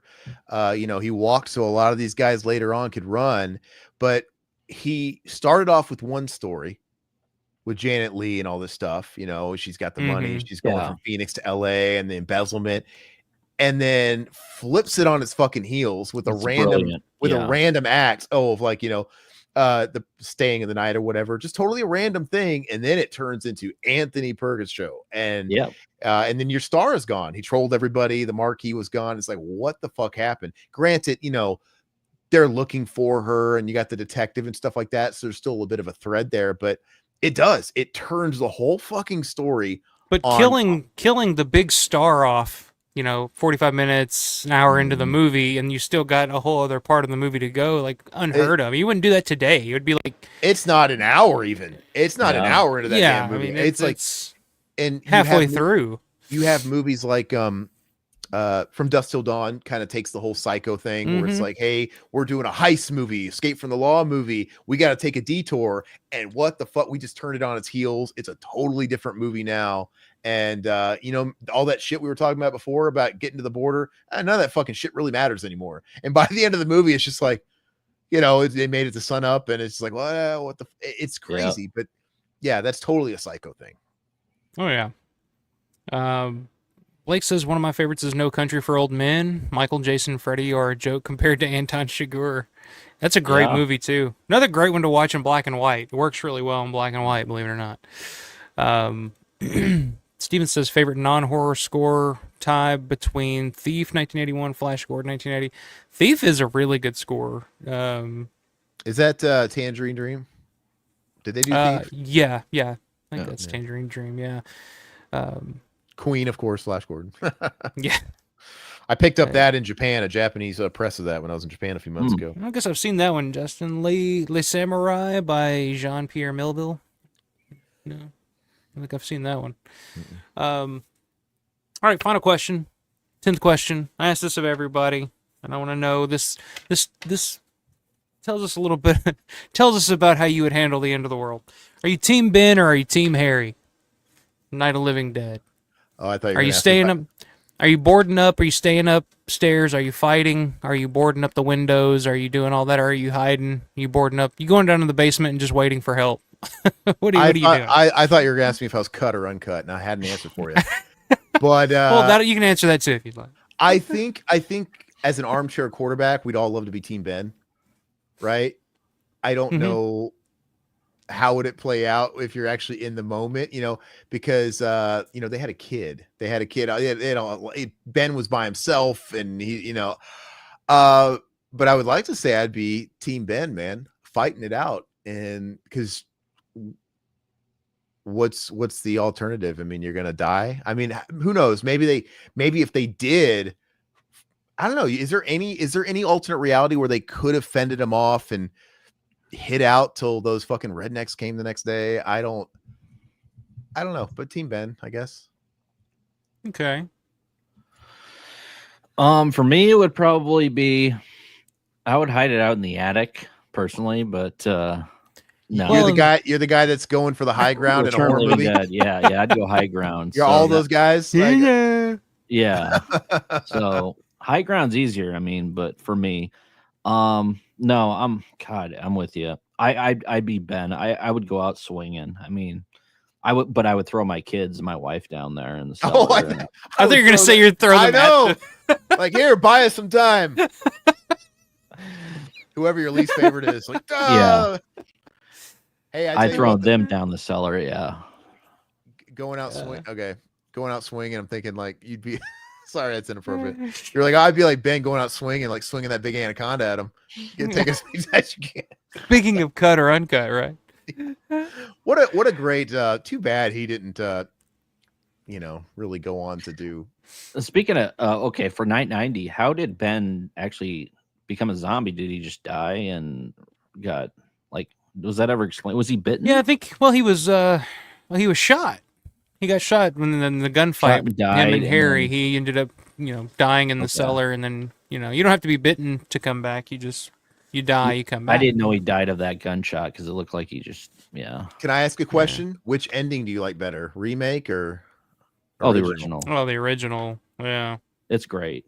The original, it's still where I've told this story last week or whenever it was, but that ending still works. I actually went to see Night of the Living Dead on one of the the live Rift Track screenings that they'll do sometimes for the Fathom events. And this was 10, 15 years ago, whatever it was. And it was for like a Halloween thing. And I go and I see it, and it's the pretty packed theater, like a lot of people there. It's right around Halloween. So, they're there to see some goofy old black and white movie that they can laugh at, and it's a whole thing. And it's the riff tracks and all that. And I could tell like 75% of that theater's never seen Night of the Living Dead. And so as the movie's playing, like at first, it's like people kind of giggling and laughing along to the commentary and stuff, and they're kind of getting into it. But as the movie continues to build and build and build, I could tell people are starting to kind of get invested in the story of what's going on in the film. And sitting next to me to my left were these two, young 20, like early 20s, late teens girls that had never seen Night of the Living Dead and were just there to say, have a Halloween thing, a girls' night out. And as the movie's going on and it gets to that ending, even with all the riff tracks and everything going on, and when Ben gets shot and he falls back, the girl next to me goes, and I'm just like, oh wow, that ending still works. Like it's still effective. Like people do not see that coming. So I always remember that. I'm like, dude, that ending's still kick ass because it's so out, and it's one that like most filmmakers wouldn't have the balls to do. Is like, let's kill our hero. Like the one guy that we are stuck with throughout this whole movie. So and unsettling. Love, it's great. And it's just like, all right, he's dead. There's another one for the fire. One for the the end. fire. Yeah. The end. Great final line. Great final line too. Yeah. Iconic. Yeah. And this is why I've always said too to Todd, considering the films that came after this, immediately after this, Night of the Living Dead to me was a fluke. Because he could not cash in on that with his next few films. He just couldn't follow it up. And I think his editing work, the editing in Night's awesome. All the unsettling close-ups, man. Like it's just the whole fucking thing is a close-up. But you're in this house, right? It makes sense. Like he's probably not gonna have these wide shots or whatever, but everything, all those close-ups on the stairs, close-ups, it makes you feel claustrophobic. Whether or not that was the intent, like I said, I kind of think the whole thing was a fluke at this point. But it's brilliant. I think it's fantastic. Yeah, I think he just didn't know how to. Well, Night of the Living Dead was a collaborative effort more so than just one man's vision. It's mostly it's a lot of Romero's vision, but it's also John Russo and Carl Hardman and Russ Streiner. They were all working on this thing together. It was a team effort. Yeah. And like they just caught lightning in a bottle, and you can see the direction of, where George's career went and where John Russo's career went. And you can kind of see who was really, had the magic touch in that. And they tried it again for Vanilla and it didn't work. And that's when they all kind of split ways and parted. It's a chemistry. And that's exactly what I say about Alien. It's not Ridley Scott. It's everybody just came. Dan O'Bannon's script. It's everything. Every person just captured light in a bottle, and it's a chemistry. And then you could have Ridley Scott do Blade Runner, and it's like, wow, I love cyberpunk. This is such a great concept. Something's missing here in this movie. It's not down to one guy. So yeah, I buy into that with Night. Blake says, "Did you hear me when I told you they turned over our car? Oh hell, any 5 good men could do that." She said, "Men were different back then." Yes, they were. That's when men were men. Damn it. Yeah. You get 5 men together, they could turn over a car like no sweat. Robert says, if you die, you come back. If you get bit, you come back sooner. Yeah, pretty much. And Robert says, Ben wasn't really much of a hero. The first one, he hit Barbara and murdered an unarmed man. So the sign of the times. All right, it was a different day. She probably needed a good slap, guys. God. Well, that's what you had to do back in the day. That was the only way to get your woman in order. Yeah, she was panicking and freaking out. You just got somebody had to fucking take charge, man. Is that what you do to your pregnant wife now, Aaron? I go for the fucking gut, dude. No, I'm just kidding. I'm kidding. I want them both to meet me at it. the top of the stairs. I'm having a daughter. I want them both to feel that stairs. No. I'm kidding, everybody. I don't know how your audience is, but they're very sensitive people. It's wild seeing those old movies though, and like now it's like they're putting all those disclaimers right when they're on streamers and stuff. But oh yeah, I see that all the time now. There's like, what was it the other day? It was something so benign and stupid. Some comedy. I saw ones going around now, like, hey, this movie has a disclaimer now on like streamers. Yeah, And yeah, it was a comedy or something from like the 90s, and it was just like, or what? like, yeah, it's like 20 years old, like whatever. I'm like, man, these people would spontaneously combust if they watched Night of the Living Dead and watched the, yeah. Yeah. I don't know, man. That whole thing, like, I just think a lot of that is bullshit. I don't think most people give a shit or really are that offended by things as much as people are led to, or felt like they have to be. I feel like that's most of it. You have to feel like you have to be offended by something now, more so than actually be offended by it. Hey, and if anybody can hit a woman, was it not a black man during the pre-civil rights era? Like, you know what I mean? Everybody was in. Well, Dwayne actually, I mean, when they were filming that, he was like, George, you're having me hit this white woman. Like, this isn't gonna go over well. And George was like, nobody cares. It's 1968. You know, George was just completely oblivious to. That's why the whole like thing that people always talk about with Night of the Living Dead, and with it being there's so much subtext and stuff to it. It's like George was just like, I didn't even think of it at the time. But it's a fluke, and he could have rolled with that. Like, yeah, it's a commentary on the whatever. But you know, it happens like that. Yeah. Justin Ray says, fuck woke culture. There you go. That's my audience. So, yeah, you're not going to offend anybody. I agree. John makes a good point, says, Robbie, you're forgetting that Harry, the coward, left Ben to die if he didn't kick the door down. That's true. But, hey, Harry, I still say Harry Cooper was just a good father trying to protect his daughter. And when shit was hitting the fan, he was worried about, you know. And it ain't like Ben was super nice to him anyway. So, no, he had no patience for him. No. Well, all right. Well, we've done about 2.5 hours, guys. Anything you guys got coming up? Do you want to promote? I know you guys do a couple different shows every week. So what y'all got coming up? We stream, of course, bi-weekly, and then we also do commentaries. We always do those live too. We do a couple of them a month at least. And you know, after the live is done, I take it down and I edit it all nice and everything else. What we did Wednesday was the Crow Wicked Prayer. That is Friday. Friday. Oh, that's what I meant. Yeah. Oh yeah, I could say Saturday. It's messing with me, man. Yeah. Yeah, we did the Crow Wicked Prayer starring Eddie Furlong because, like I said, we've got a fetish, and it's awful, but it's a fun commentary, and so that'll be that's getting. I forgot that Dennis Hopper was in that too. Oh, and he's a Satan worshiping Ebonics speaking guy. Yeah, like he's like, come on, shorty, and you can tell. And Todd fact checked it, but I'm like, I watched this, I'm like, you know, he ad libbed this whole thing. Yep, he comes in like, I'm gonna do it, like I'm gonna talk like a fucking 70s pimp, like Huggy Bear or something. It's wild. And they said he came like in, Harvey Keitel and Taxi Driver. Like ad lib, smoked 2 packs of cigarettes and left. He's glad.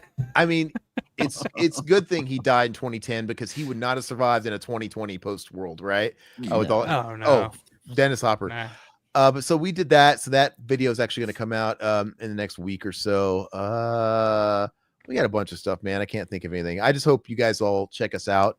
And, you know, pretty easy to find. I suggest YouTube/Revival House.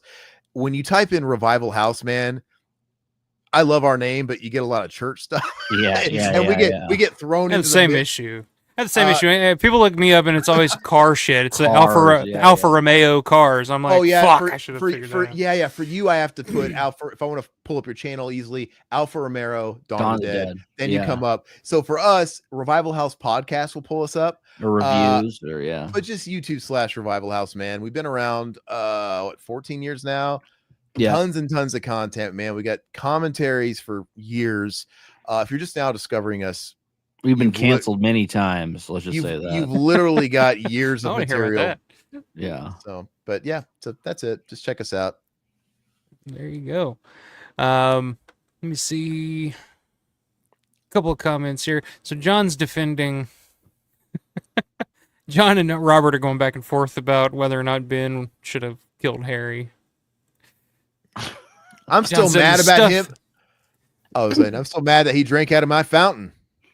Oh, jeez. That's why he was a piece of shit. Stuff was cut out of the basement scenes are basically Harry resenting Helen and doing things only for Karen, so you're not entirely wrong. There you go. I told you, he's just a good dad. He was just a good dad thinking about his kid. Yeah, that's tough. Yeah.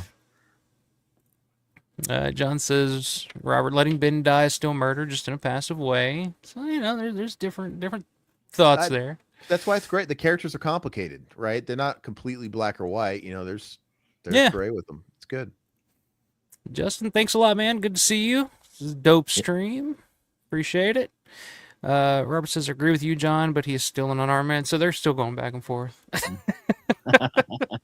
We'll get it figured out someday. But yeah, thanks again, guys, for coming on. This was a lot of fun. Again, 2.5 hours went by. Didn't cover hardly any of the shit I had written down here. So anytime you guys want to come back on, you're more than welcome to. It's always fun chatting with you guys. I never know what the hell's going to come up, but I threw it all out of whack going off on Batman Returns, man. I probably derailed that.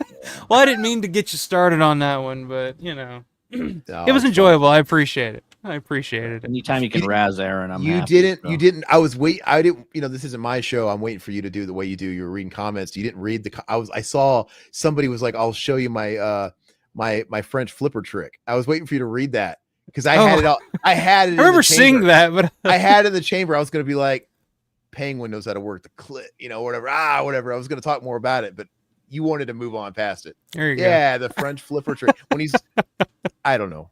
I love it. Hey, we want to come back on sometime, Aaron. You need to chill out, brother.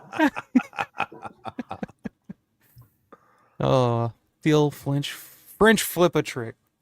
John says, well, the point was never to be the hero, but we'll discuss another time. There you go. Rick, always good to see you, man. Says good show. Always a good time. Appreciate everybody. Robert said, it's always fun to talk Romero, isn't it, John? Apparently, going back and forth on it, so getting a war started here. But all right. So yeah, all you guys, if you're watching me for the first time, make sure to subscribe to the channel, like the video, make sure we get those thumbs up on these videos. It helps the algorithm or whatever the hell it does. I don't know, but give me the thumbs up or the thumbs down if you hate me. I don't give a fuck. Shop.alfaromero.store, t-shirts, coffee mugs, hats, different designs, all kinds of shit on there you can check out.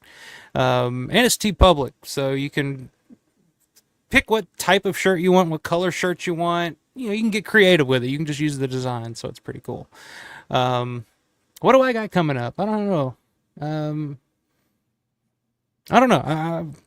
I might do something with Knight Riders soon because I bought something weird Knight Riders related yesterday, so it kind of Knight Riders is a good summertime film. It's outdoors, it's motorcycles, so I don't know.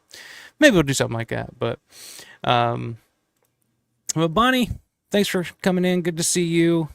Happy belated 4th of July. Yeah, I had a nice little 4th of July stream last week. That was cool.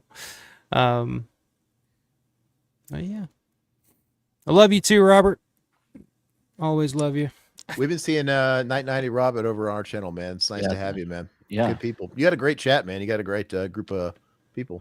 Yeah, I mean, these like I tell people all the time, it's like when I tell people to do a YouTube channel, it's like, oh yeah, it's basically like I get together once a week and we have a community. It's great. Yeah, just like a film club. We just get together and just talk about this shit every week. So yeah, it's great. Yeah, it's a great group of people. But yeah, so I'll see you guys next week. Check these guys out at Revival House on YouTube, or just look them up, Revival House Podcast, Revival House Reviews, whatever you got to do, but check these guys out. Super entertaining, super fun. If you couldn't tell by tonight's stream, these guys are a lot of fucking fun to listen to. I'm checking them out all, like, pretty much every time you guys go live or on a stream or anything, I'm checking. Like I said, I'm always creeping. I'm always watching, working on something. So, but thanks, yeah, thanks for having us, brother. Appreciate it. Thanks a lot, and we'll see you guys next time. Stay cool, stay prepared, but always stay scared.